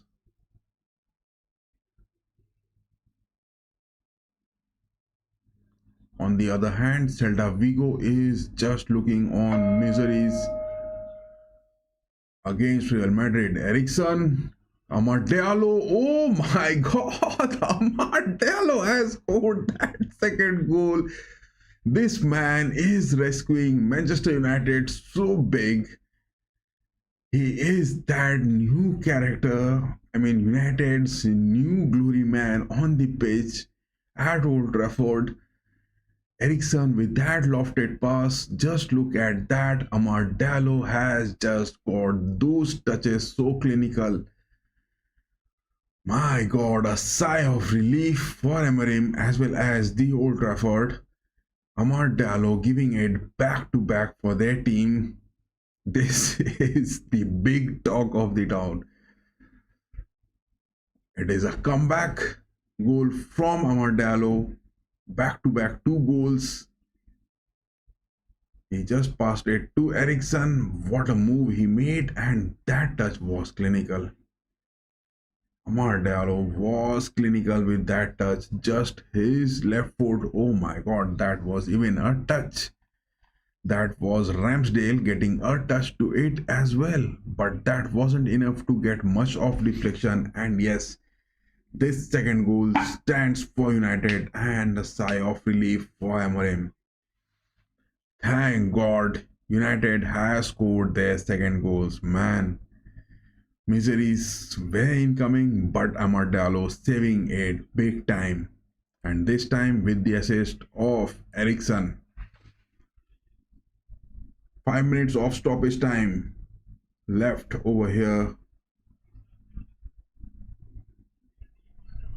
Will United keep this lead up to the stoppage time? After this, we will be having that complete aspect of Madrid and Celta Vigo.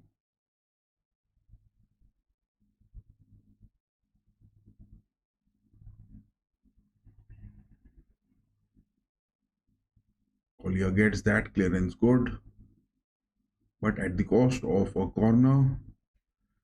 Southampton on the verge of 2 minutes of the stoppage time has got a corner.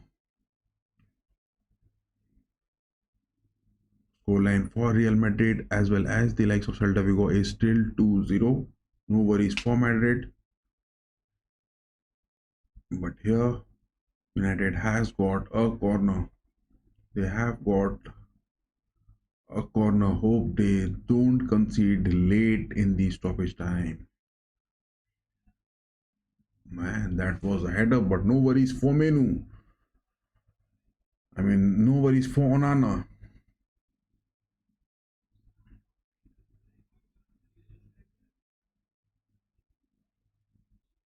That was a handball.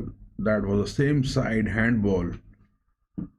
That was a same side handball for Southampton. A free kick might be in favor of United. Amar Diallo, man, he is saving. Amar Diallo is saving Manchester United time and again. United must have to make some sort of, I mean, just look at the salaries which Amar Diallo is receiving and look at the salaries of Garnacho, the salaries of Holland, Anthony, what they are receiving and drawing. And this is a complete biased thing which is going on over here.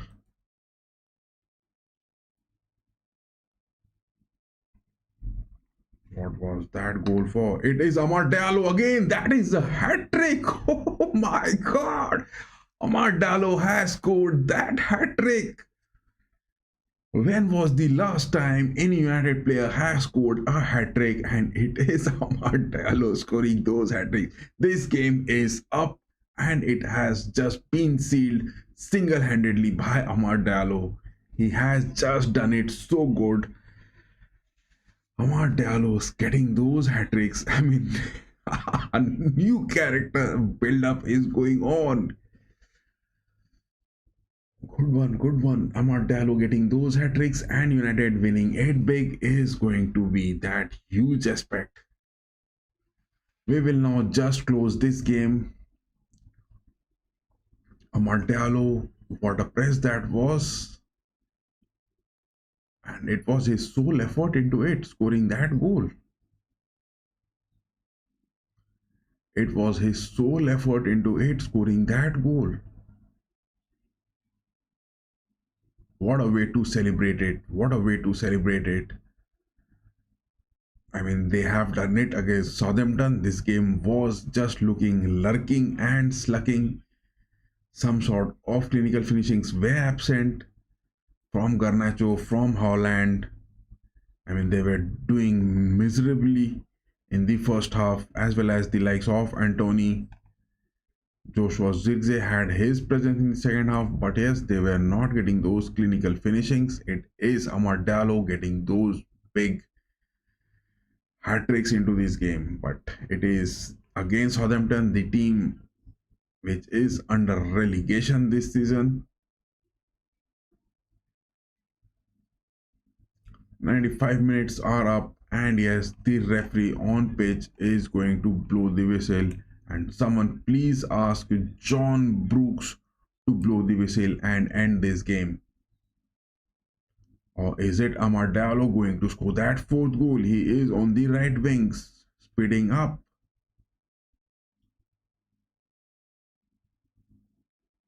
Antony, Garnacho. I mean, all these shots which Garnacho makes just looks like babies. It just looks like babies on the pitch. It just looks like babies on the pitch. Look at that shot from Garnacho. So high, so top. No kind of accuracy in it, no kind of strength in it.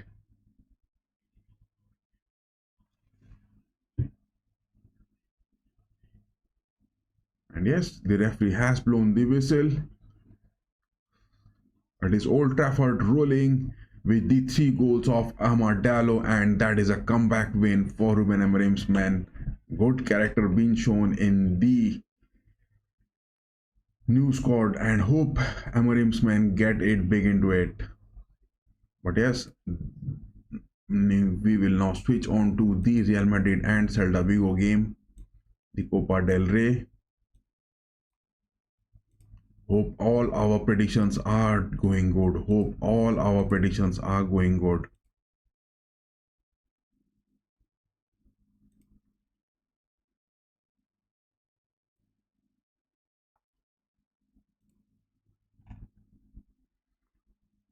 United has won this a big time. It is Amorim ball winning it big time, and now we are up for Ancelotti's men to look for those big wins. But in this team, still, Ancelotti hasn't made any substitutions. Oh my god, it is Brahim Diaz looking into the squad. Oh, that was bit a deflection into that shot from Brahim Diaz. Not getting those clinical moments onto the pitch. That is some sort of clinical aspects from Brahim Diaz, but just being denied. On the other hand, Ancelotti hasn't made any changes in the squad from the first lineup which he has been playing to it.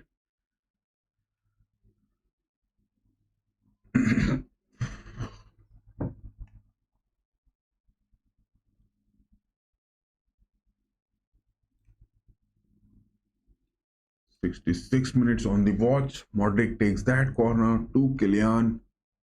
Kylian to Modric. Modric with a curler. Opportunity for Brahim Diaz. No, he just couldn't take that shot. Too good.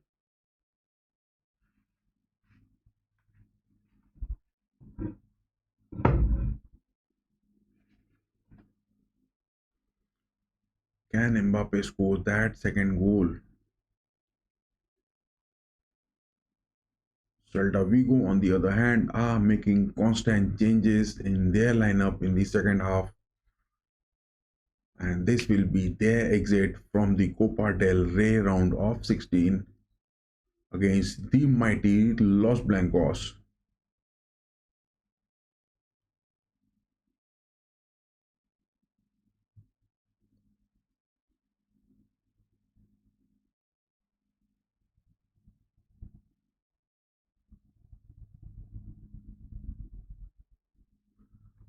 To talk about Ceballos, the player on the midfield, at times this player, he looks lurking in his speed. At times he looks, putting his feet on, I mean, his foot on the pedal for those gas, but at times he is looking lurking. Vinicius Jr. going for those curlers. No, Vinny is looking for those outside curlers. Vinny is looking for those outside curlers.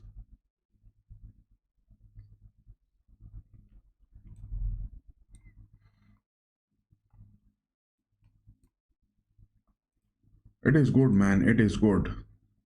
United getting those big wins. I mean, they were looking bit struggling, but time and again, Amar Diallo is the man who is just saving United,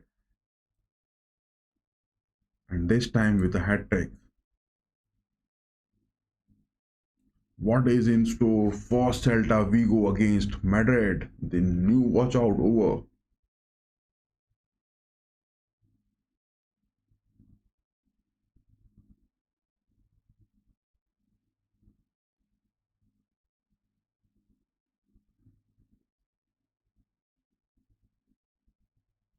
Rudiger gets that interception good, but where is the presence of Asensio on the pitch? He is looking a bit aggressive. Finally, it is Arda Güler coming onto the pitch and slowly making those substitutions. Whom is he going to call off? Is it going to be Ceballos or is it going to be Brahim Diaz? The first substitution which Ancelotti is making on the pitch, and it is Arda Güler.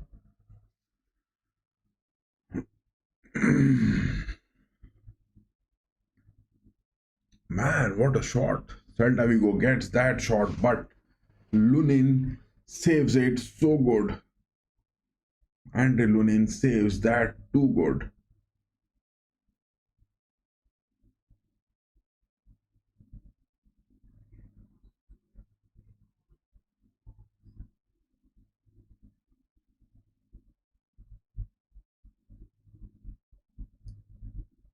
Apart from Timo Courtois, Madrid has got the replacement of their next goalkeeper, and as well I would like to specially mention it is Garcia, which they have got in their new centre back pairing, as well as the likes of Asensio in the centre backs. These are the two players from the Castilla which Real Madrid definitely has to keep in for long, not going for those transfers at least. Oh my god, it is Camavinga. Camavinga is finally making his appearance on the pitch. Brahim Diaz moving off. Arda Güler also coming in. The two substitutions. That is Marcelo. He is on the stand watching this game. It is Camavinga and Arda Güler coming onto the pitch, and Ceballos and Brahim Diaz. Yes, those two were the substitutions. That is what we were looking for.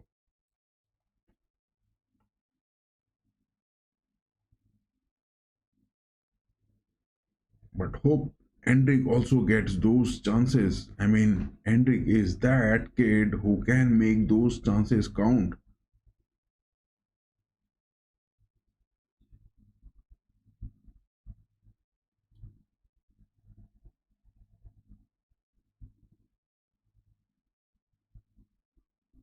70 minutes on the watch, still 20 minutes plus stoppage time left into it.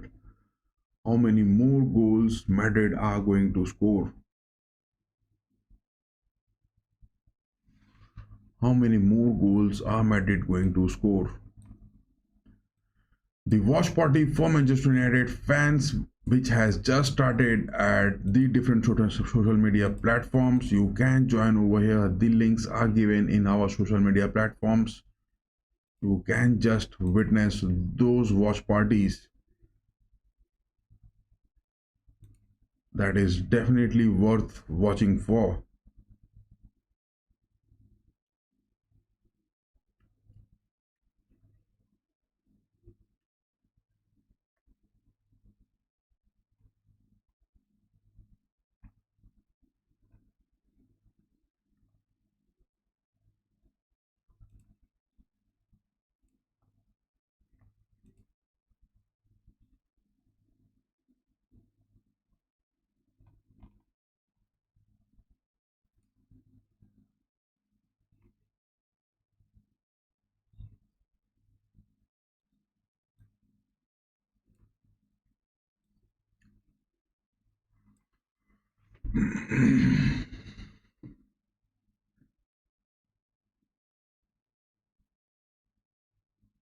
Look at that receiving from Garcia.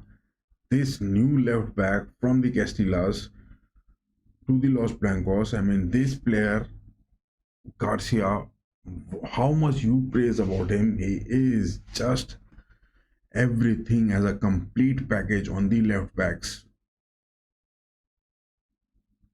Look at those long balls which he receives with his foot.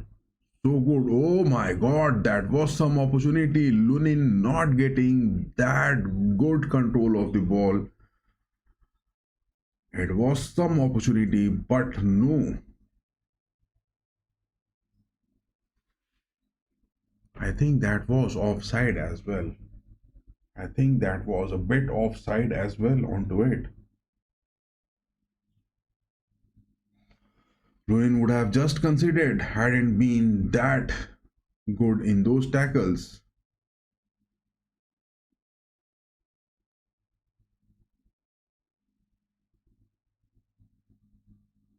Asensio, Arda Vasquez, back to Gula, Rudiger, Modric, Kamavinga to Kylian.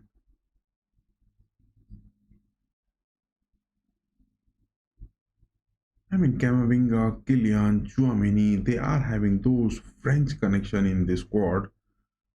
I mean, there should have been some sort of even things happening in between them, but at times it looks a bit mesmerizing that that doesn't happen.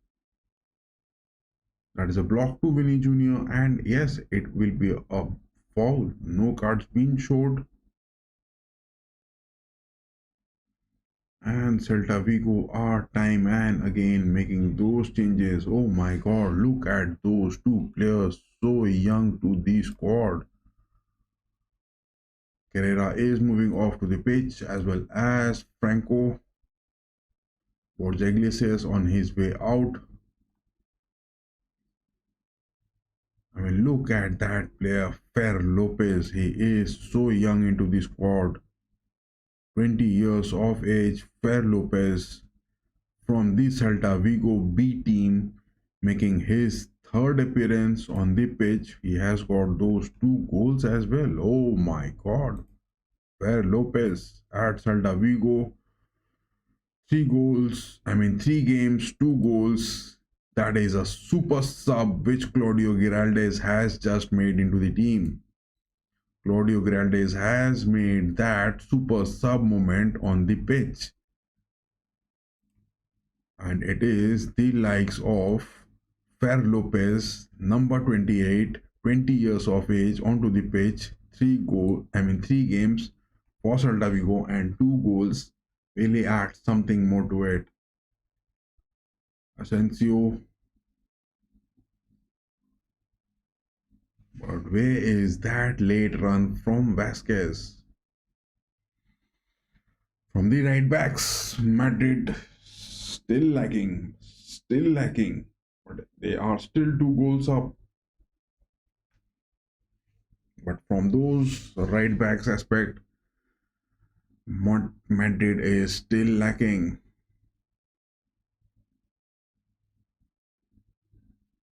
Kamavinga, Chouameni in the midfields.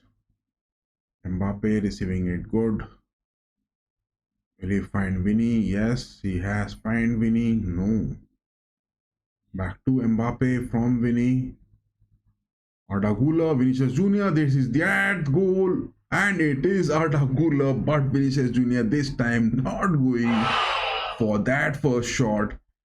He just passes it to Arda What a performance Madrid is having. I mean, to talk about this, it was something which was just lacking in the previous game. They have got those third goal at the Santiago Bernabeu in the Copa del Rey round of 16. But I guess that was some sort of deflection from that pass from Kylian Mbappe. It was Starfelt not getting those tackles once so good. Vinicius Jr. getting those opportunities, but this time he goes for those pass to Arda Güler. Referee is checking for some sort of VAR into it.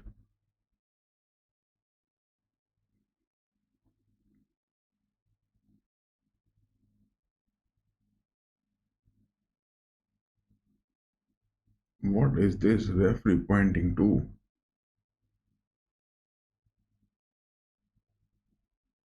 Kylian was giving that pass. Vinny Jr. he is looking bit online, and that pass to Arda Güler was quite good. No, that is offside. That goal has been denied.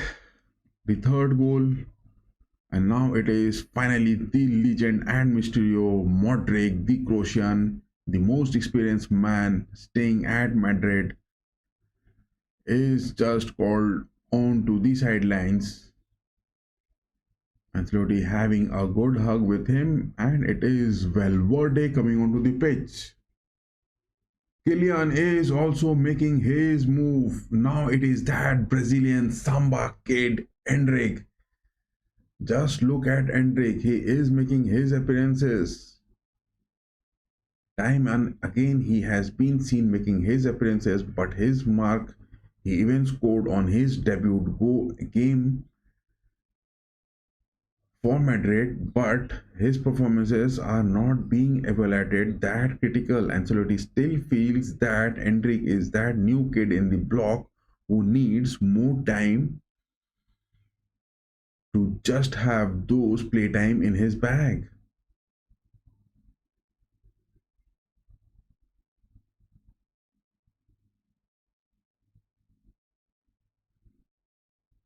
"10 minutes left into this game plus stoppage time. Will Celta Vigo go for those equalizers, or Madrid are going to get more one or two goals into it? Can we get some sort of goal scoring spree from Endrick or Arda Güler, the new kids in the block, the young kids in the block? Can we get them scoring in the upcoming 10 minutes? What are your predictions, guys?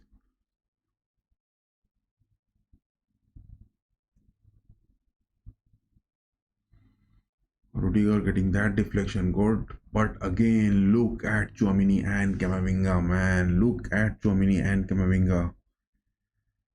They are staying so close. This is the space which I am talking about from the midfield presence of Chouamini and Camavinga. They stay so close. I mean, none of them are going for those diagonal movements. The horizontal aspects, they are being just predicted so easily in this game. This happens most of the times. This happens most of the times.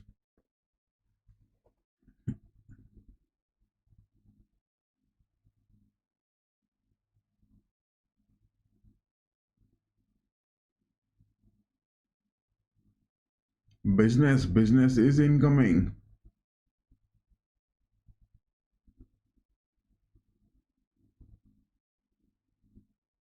Man, just look at that VAR which was declared offside. Vinicius Junior's boots were just, I mean, hairline out of that.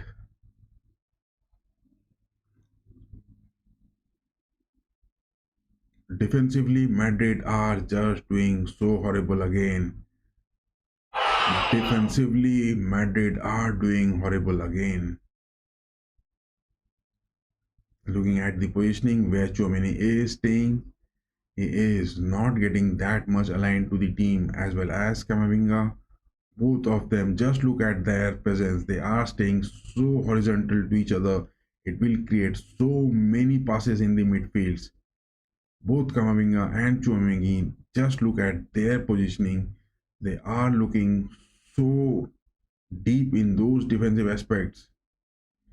Anytime they can expect Anytime, if there is something Celta Vigo can make from the midfields, then it would result in some sort of setbacks for Madrid.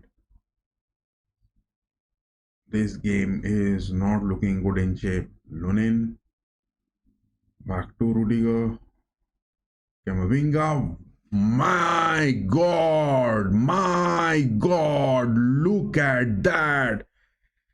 Camavinga does that again. My eyes just couldn't believe it. I can't just hold my head high up over here. It is Camavinga again. My God.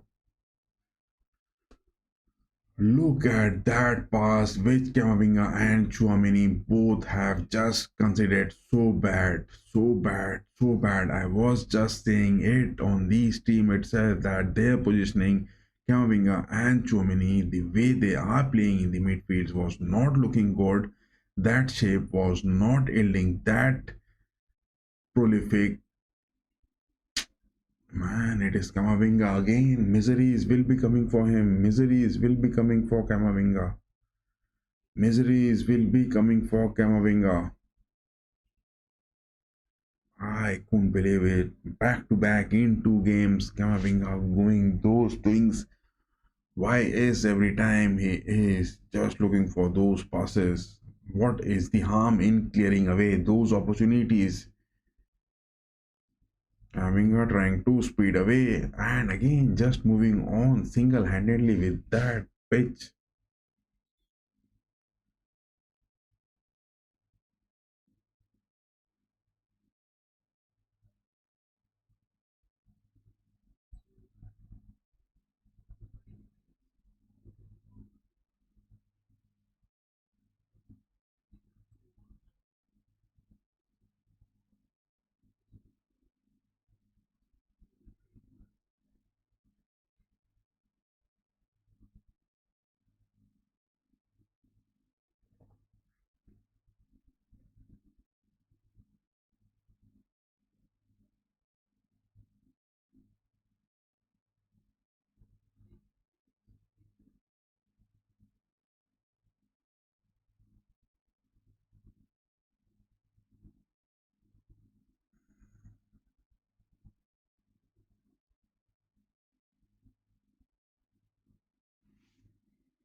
Man, time and again, Camavinga just giving away those chances to the oppositions. Is he that player who is being match fixed or not? I don't know, man.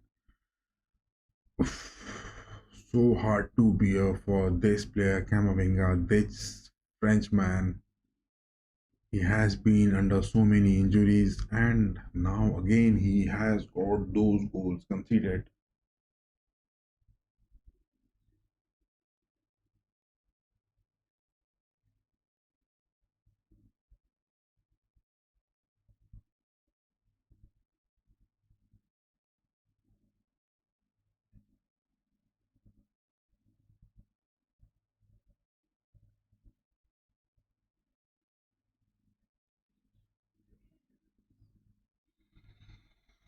Celta Vigo are trying to make some build up out of here. It is 88 minutes on the watch, 2 minutes left into this second half plus stoppage time. I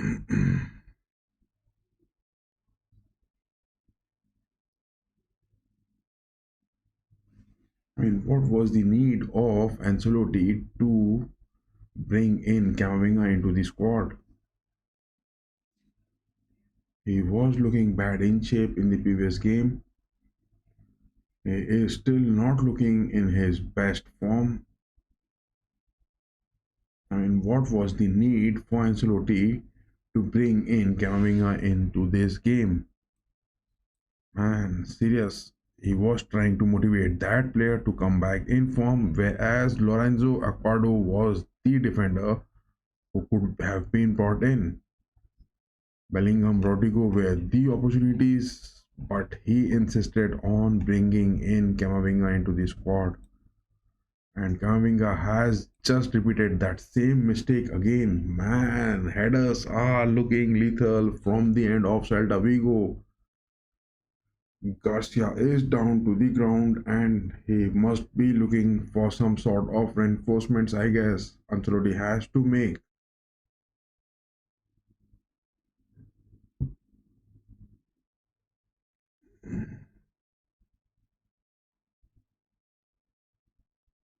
That is a challenge from Marcos Alonso. That is a bad challenge from Marcos Alonso to Garcia. Hope Garcia isn't that too injured.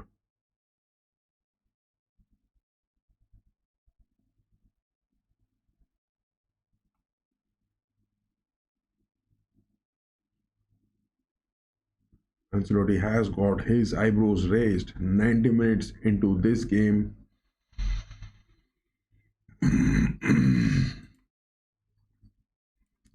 Has he to make any reinforcement into this game? Or is it Garcia who is going to... Time for Celta to take this game to... Or are Celta going to get those equalizers? Since you're getting that clearance good. What was that decision? Oh my god, Asensio was looking bit aggressive from the start of the game. Asensio was looking bit aggressive from the start of the game, and look at Lucas Vasquez. Look at Lucas Vasquez.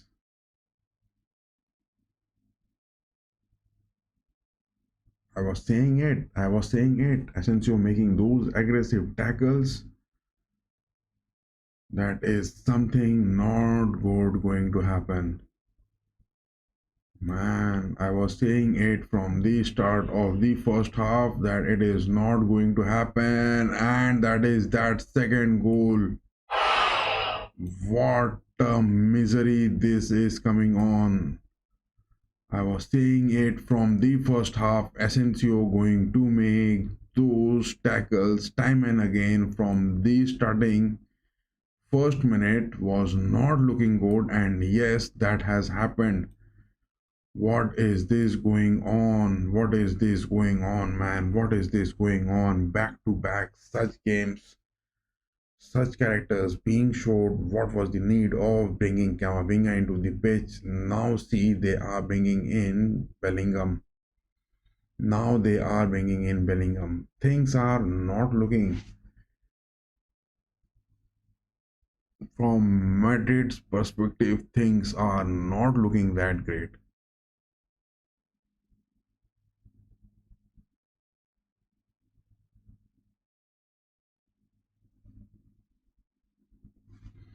Kylian is not there. We have got Vinicius, Endrick, Bellingham.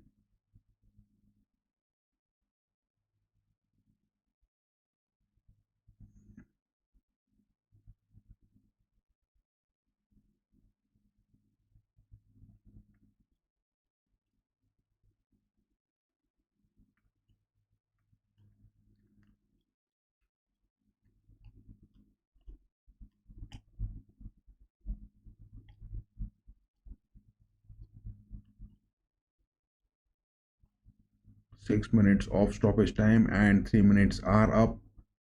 Celta definitely wants this game to just move on into the penalties. Celta definitely wants this game to move on to the penalties. Celta just wants this game to move on to the penalties. And yes, they are wanting it back. 93 minutes into the game. Suddenly, everything which Ancelotti is making, things are not looking in his favor. Things are not looking in his favor.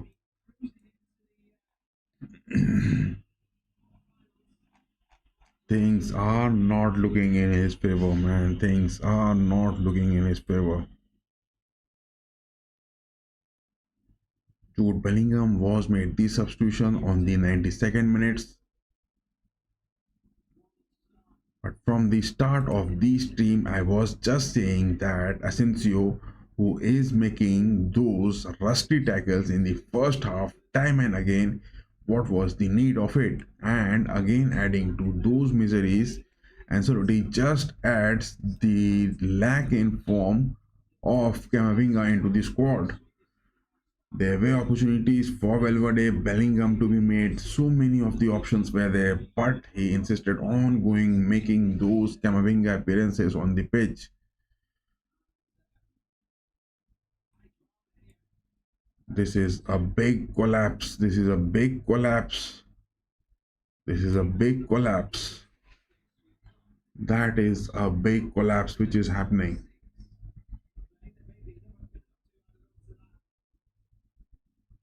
5 minutes of stoppage time are up. Still the scores are leveled. Still the scores are 2 each. And would you call that a comeback from Celta Vigo? No, that is what has been gifted to Celta Vigo. It has been gifted by Camavinga, and yes, it has been gifted by Asensio. They both have just. Vinicius Jr. has just won that tackle. Something is not looking good on the pitch. Something is not looking good on the pitch.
Give that pass, Camavinga. Please give and pass that ball. Why are you holding that position so bad in this pitch? I'm not being able to understand what is he trying to do over in that left back position. Again, look at Camavinga. He is just going to those midfields.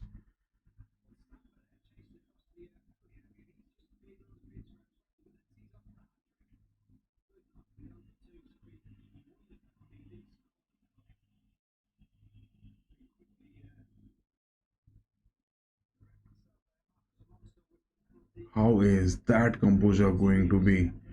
How is that composure counting to be?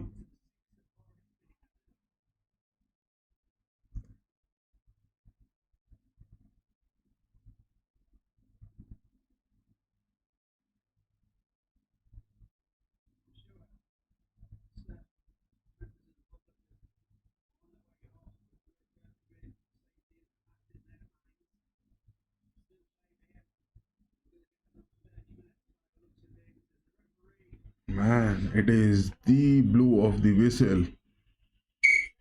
It is the blow of the whistle over here.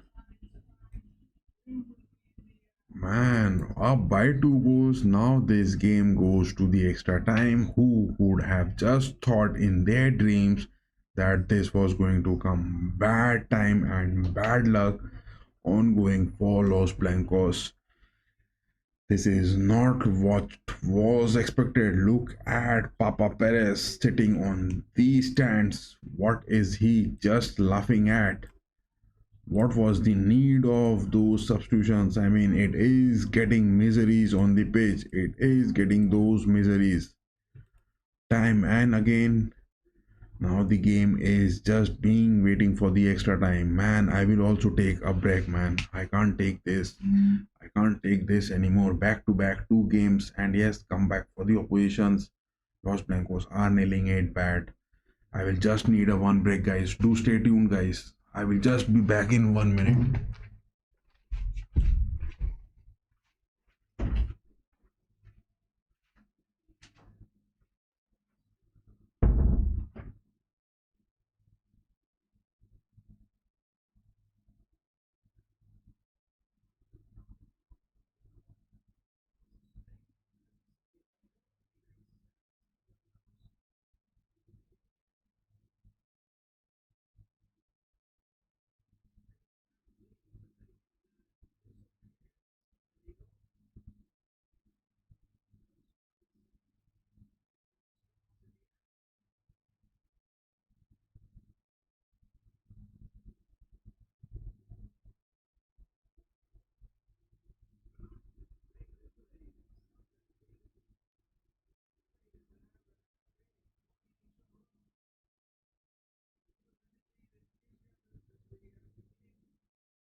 Man, who could have just believed that this is going to happen? This is going to be continued up to the extra time. This is going really bad. This is really going bad. This is really going too bad. Atletico, the Roja Blancos getting their wins. Athletic getting that win over Osasuna. And now it is the extra time. What is that business which is just cropping up in this game? What is that business which is cropping up in this game? Things are not looking good. Things are not looking good. Things are not at all looking good for the Madrid defense. Back to back poor performances from Camavinga and his company. Madrid is looking bad in the defense. From the past season, it was there, but somehow they just got those characters built up. But this season, these two failures will be a bit high to digest.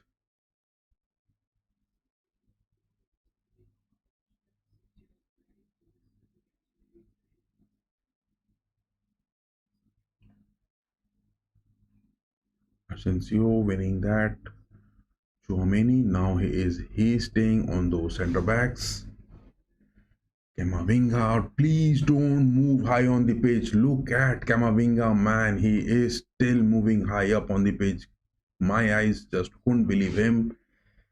That Camavinga is moving high on the pitch. I can't believe, man. It is making me hard to believe that Camavinga is moving high up on the pitch.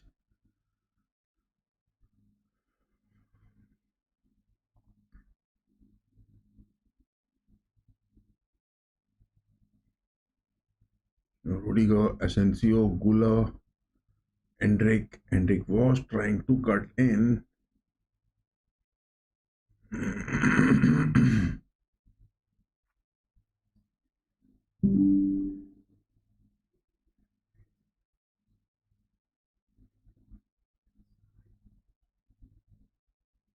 Again, Camavinga on the left backs. No, that is a tackle, I guess.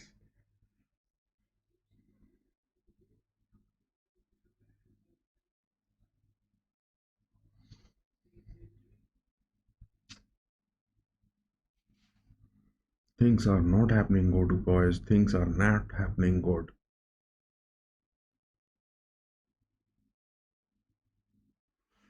It is that corner which Celta has got.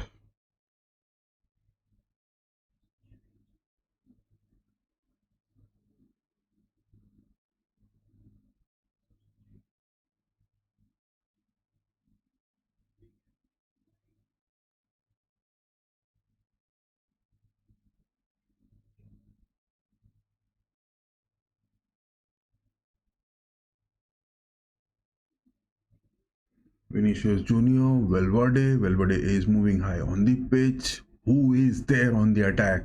Only Edric and Gula are there.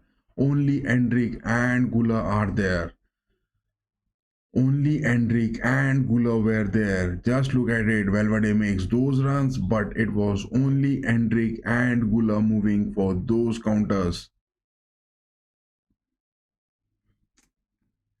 Man.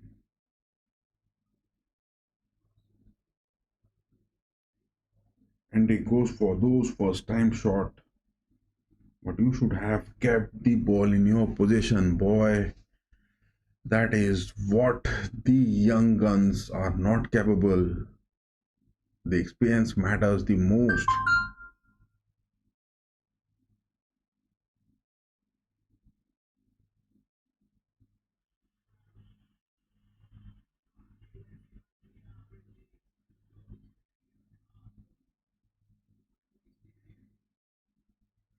That is a definite time waste which is going on, and Villar has got that booking because Celta Vigo wants this game to just go on to those penalties.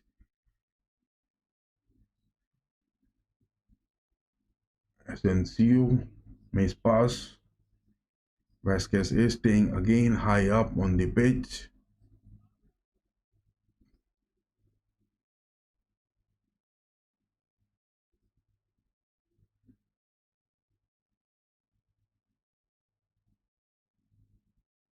Valverde to Ardagula. Back to Valverde. Bellingham. Valverde is looking good in shape. Ardagula.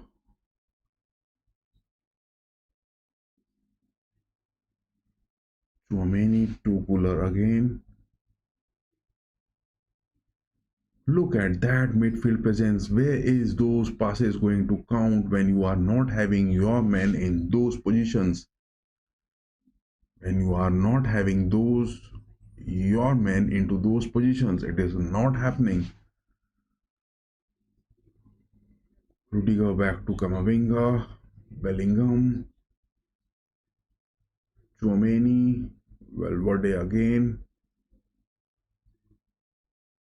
Valverde goes for Gula, but again, look at the positioning of Camavinga. Look at the positioning of Camavinga, where he is staying.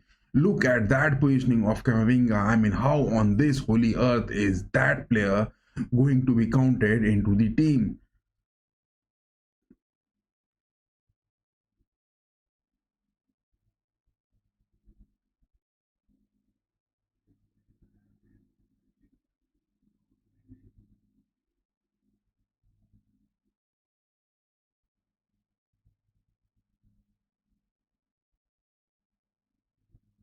Vinicius Jr. is short of his gas.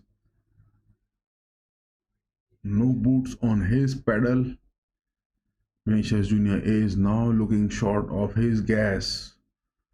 Vinicius Jr. has been playing. It is 99 minutes on the watch, and still that player is standing on the pitch.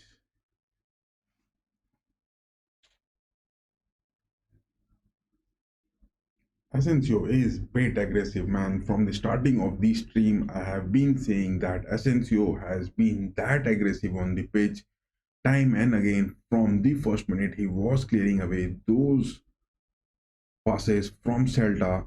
It wasn't that need, and at the end, that was the penalty which he conceded. It is what happens when you have got those new players on the pitch. They are not that experienced to handle the situation. They lose the peace of the mind, they lose the coolness. But now we can see Bellingham moving to the left wings into the box. Yes, he is. Oh my god, it was for Vinicius Jr.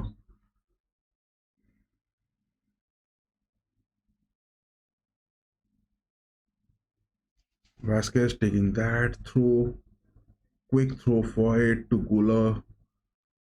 Man, look at Camavinga again. He is staying so high up on the pitch. What is that need? I am not being able to understand. This is some sort of big gimmick going on over here. Again, Chouameni is rising so high up on the pitch.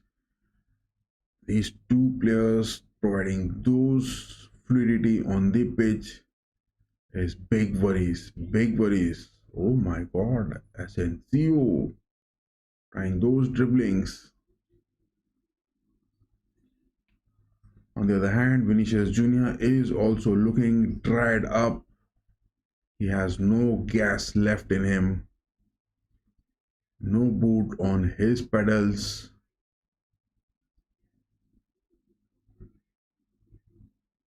Celta are moving for those build-ups, but Celta would definitely want this game to move to the penalty shootouts, where they would just try their luck. Endrick winning it. Can that be a win over here? No, that is a foul, I guess. That is a big foul for Endrick. Give him a red card. Give him Starfelt that red card. He is already on a yellow card, I guess. Oh my god. That was a bad tackle from Starfelt to Endrick, and that deserves a clear red card into it. But that is a yellow card for him. That is a yellow card for him. Show your character, boys. Show your character. Give them that dope. Rudiger, Asensio, back to Rudiger. Bellingham.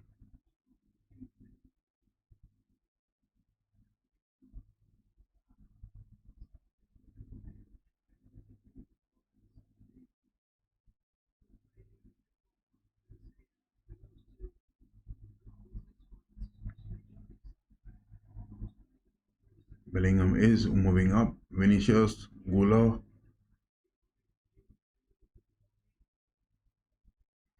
This happens when you get those young players, Adagula and Endrick, into those attacking aspects.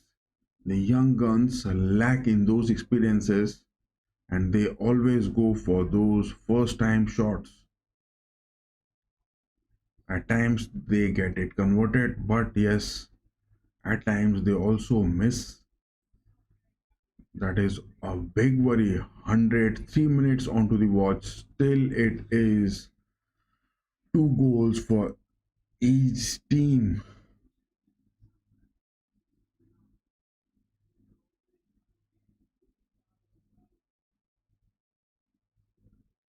Kamavinga, bad tackle that is.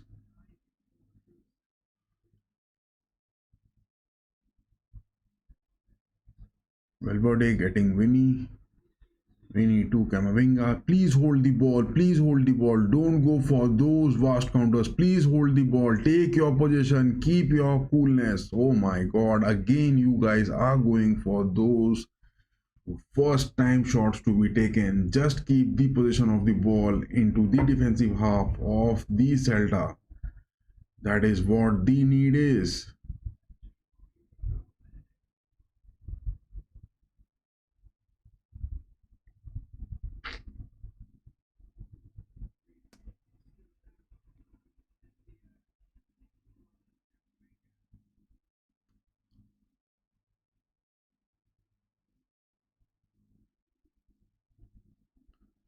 Celta are now just looking to kill the time to move into the penalty shootout.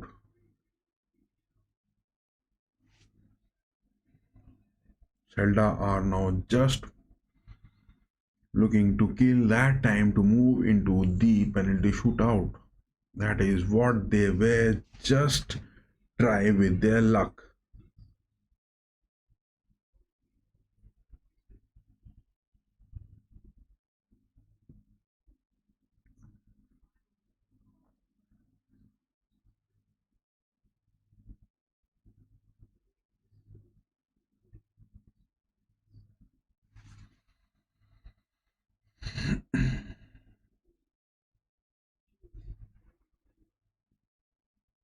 Oh my god, that is inside the box.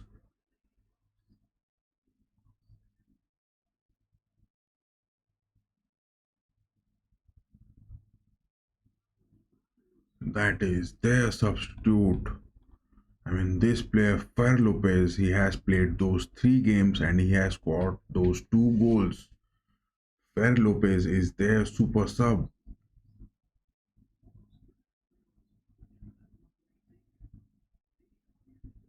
Oh my god, is that a handball from Rudiger?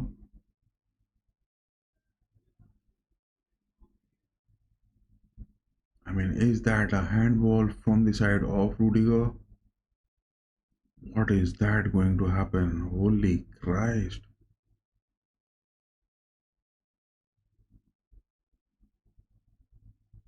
Man, this player, Fer Lopez.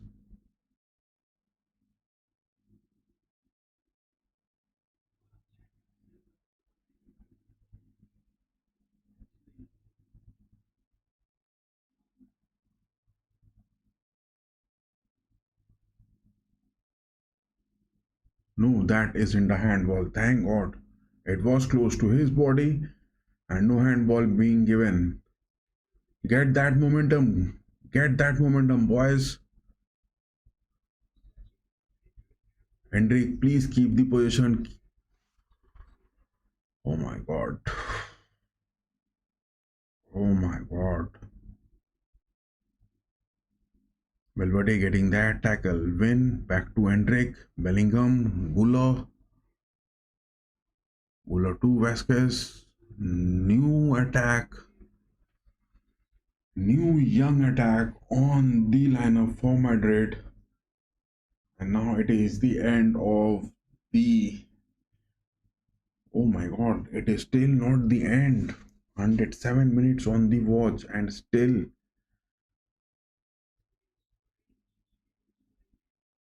the game is going on. The game is still going on. Guller, that corner. That is the goal. Oh my god, was that Rudiger getting those header touches? Guller with that, oh my god, it hits Rudiger, but it hits the first post as well. Oh my god. That hits Rudiger and it hits the first post as well. It brings the end of the first half. This extra time, first half, I mean, what is going to be in the second half? Nerves are just taking a toll out of here. The nerves are really taking a toll out of here that what it is going to be in the second half of the game. What is that going on to the second half? Will that bring some kind of glory to it? Much required, guys, much required.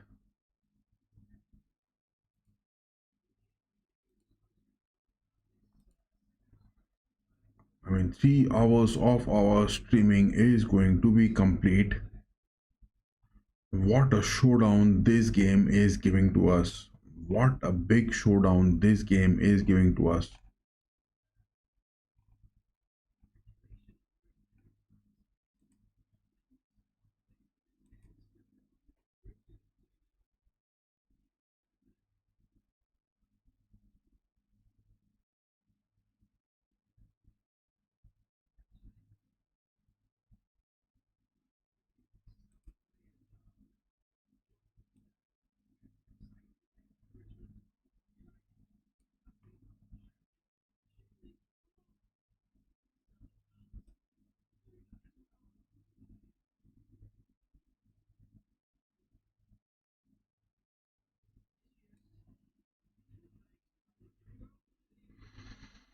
Substitutions being made by Ancelotti, and it is Rodrigo coming onto the pitch. Vinny is off. Vinny is off.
How is this going to end, guys? How is this going to end? Man, that is the goal. What the heck? Thank God it is Hendrik scoring, man. You can't believe it. It is the Samba kid 1500 miles away into the Santiago Bernabeu from Brazil. This kid has scored, and this is the big goal incoming. Thank God, man, this goal was much needed. Oh my God, Vasquez, Gula, look at that turn from Hendrik. Young guns in this squad, they got those skills, and look at that perfect pitch, denying the defender as well as the goalkeeper. That is a classical finish. Hendrik has just got it good. This young kid has got those features. He got his first debut goal as well at Madrid, and now it is the super sub getting those yellow card for getting his jersey out of his body, has scored that goal. Oh my God, Hendrik has just got the win in this game.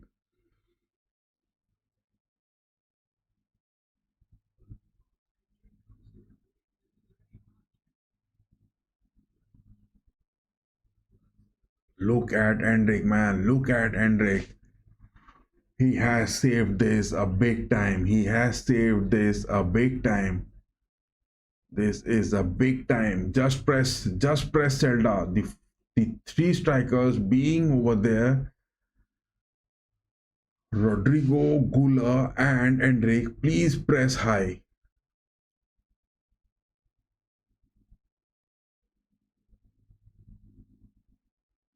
What a goal from Hendrik, man. It is a relief. It is a relief at Santiago Bernabeu. It is the mentality. It is the class. It is the epic comeback which you can't deny Madrid from getting it. This is the boost which is much required. Much required boost for those characters to be shown in the team. Good tackle from Gula. Man, Camavinga, Camavinga, please, Camavinga, thank God. No worries for Lunin in this case.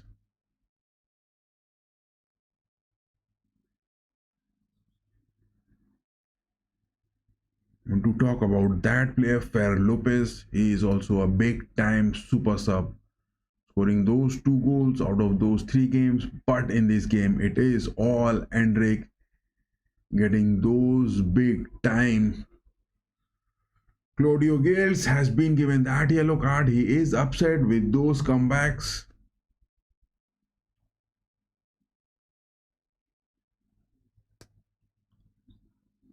But in this game, Madrid has just gifted Celta Vigo those two goals. Otherwise, it wouldn't have been those opportunities. Talk about, I mean, it is not Madrid, it is Camavinga as well as Chouameni just giving away those two goals. And yes, Asensio was that centre back. Young Arda Güler again in the build-up. What Vasquez. Oh my God. Hendrik was again there in those free spaces to be count. Corner incoming, guys. Corner incoming.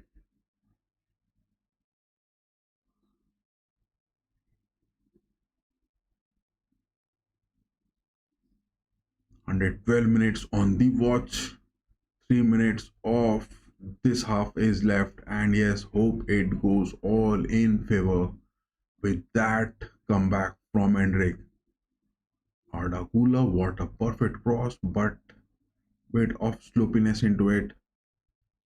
What is that from Valverde? Oh my God, that is a clean sweep of the game, and Valverde has taken it back. That is called masterclass. That is called a big win, and that is called the mentality of the players on the pitch, which the Los Blancos has, and it is a good win. Thank God, Hendrik. Thank God, Valverde. You have made it high at the Santiago Bernabeu.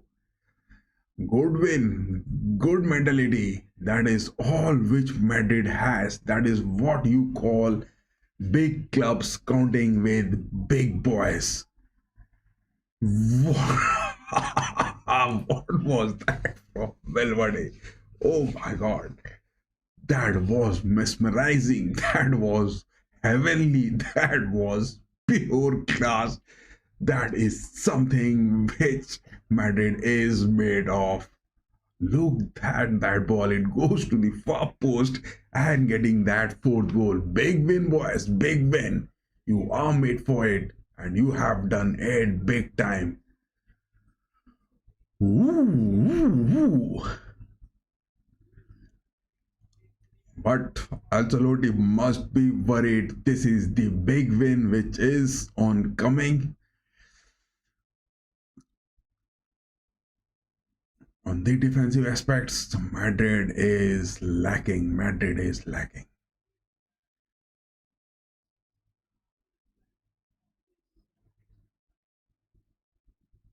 Bellingham is down to the pitch. His heel looking injured.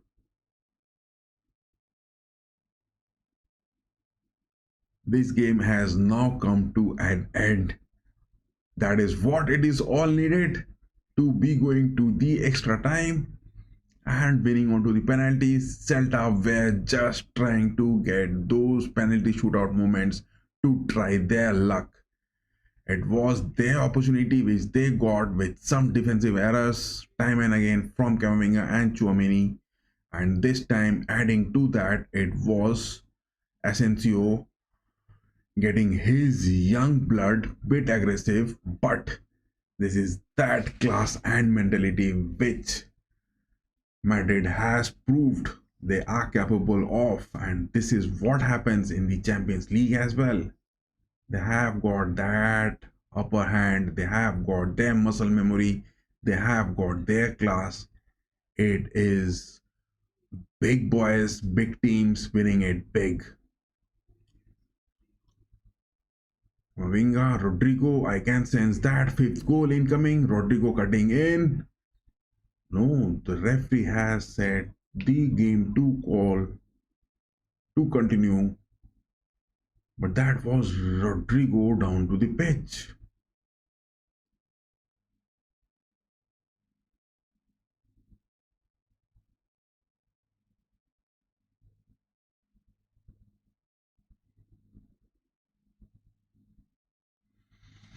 Anytime the referee is going to blow the whistle, it is 116 minutes on the watch. And the Santiago is going to roar high. Bellingham inside the box. What was that from Bellingham? Was that a deflection? That is what it is meant for. That is what it is meant for. Bellingham take Cambo.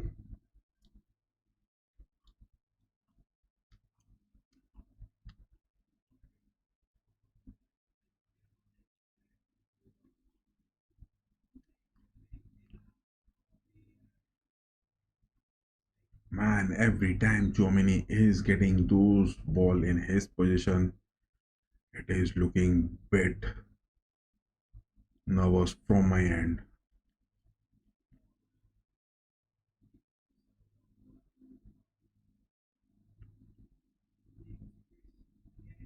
What a cinema this game was. It was purely cinematic, and there was a post by the Los Blancos admin that we are going to make business out of here, and it is that business getting those two goals,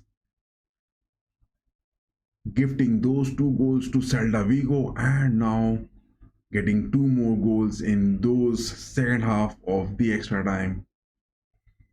What more does Real Madrid has to come? 117 minutes. 3 minutes still left into it. Get more goals, boys. Get more goals. Get those big wins.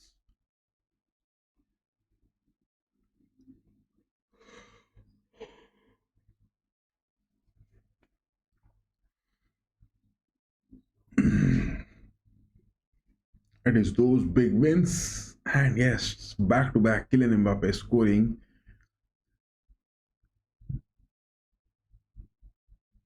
those first goals for Real Madrid. It is looking that Real Madrid are getting back to those lethal form.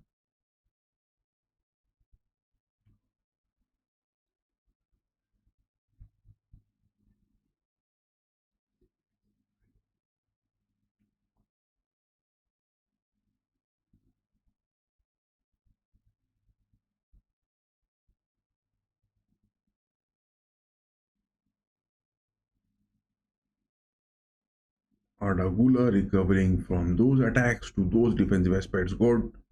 Valverde has got Bellingham. Bellingham to Rodrigo.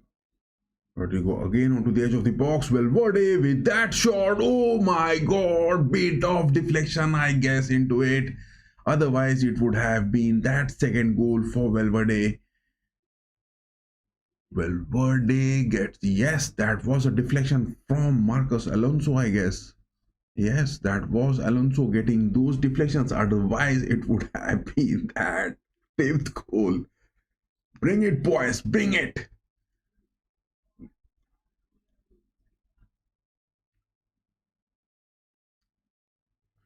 120 minutes of gameplay going on.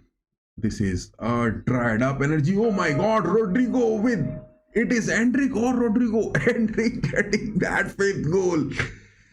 What a big win, and Celta are just crumbling down to the pitch at Santiago, and everything is just turning the game over here. That is what this Brazilian kid Endrick is made of. He has got those temperament.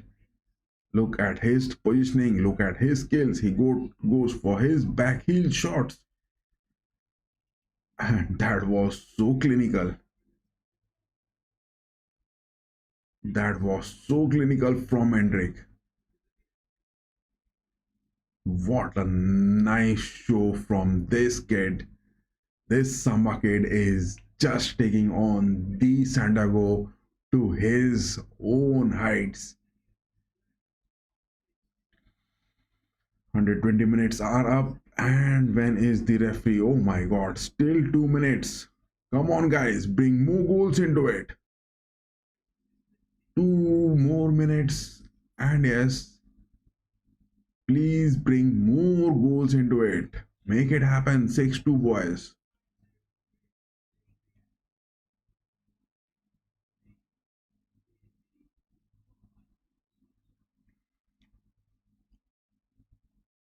I mean, the commentator over here is saying that they will be in the quarterfinals. I mean, what was there which was not happening for the quarterfinals? It is again Rodrigo moving in, Bellingham, Endrick on the build up. And it goes for those passes, but no, denied, block, and hope this game ends with one more goal from the Los Blancos.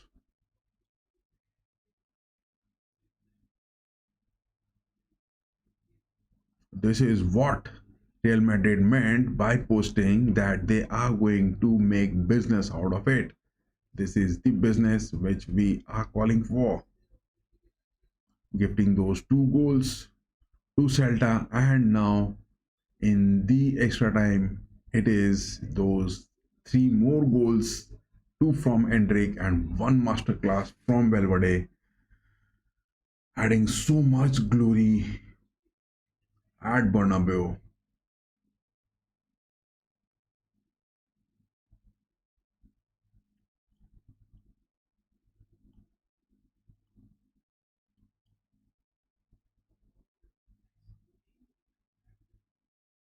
And the referee is looking on his watch. That is the end of this game. A big win for the big boys of football.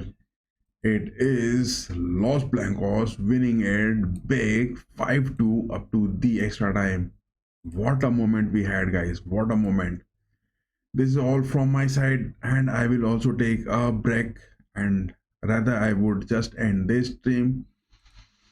What a great watch along we had. I mean, 3 hours, 16 minutes, so much to it. We will make a compilation of all the things which happened today. It was Manchester United getting those comebacks and 3 goals from Amartelo, the hat trick, and well as the man who has been showing his shape and character for United. He is that comeback king. And from Real Madrid, it was Mbappe, Vinicius, scoring it big, but some of the defensive lapses, which again happened, and Celta Vigo just got getting those equalizers in those 90 plus 1 minutes. Then the game moved on to the extra time, and Endrick getting those 2 goals, pure masterclass Brazilian Samba kid goals, and Valverde, what a masterclass goal that was. That is all from my side, and yes, a good night to all of you, and Hala Madrid as well as the United fans. What a big victory it was for you. Do celebrate this and a compilation video of what happened this 2 days in our live streams. We will be uploading that video tomorrow morning sharp at 9. Do stay tuned to it, guys. And yes, before ending this, give us those like, share, and subscribe. Bye bye, guys. Keep going. Hala Madrid.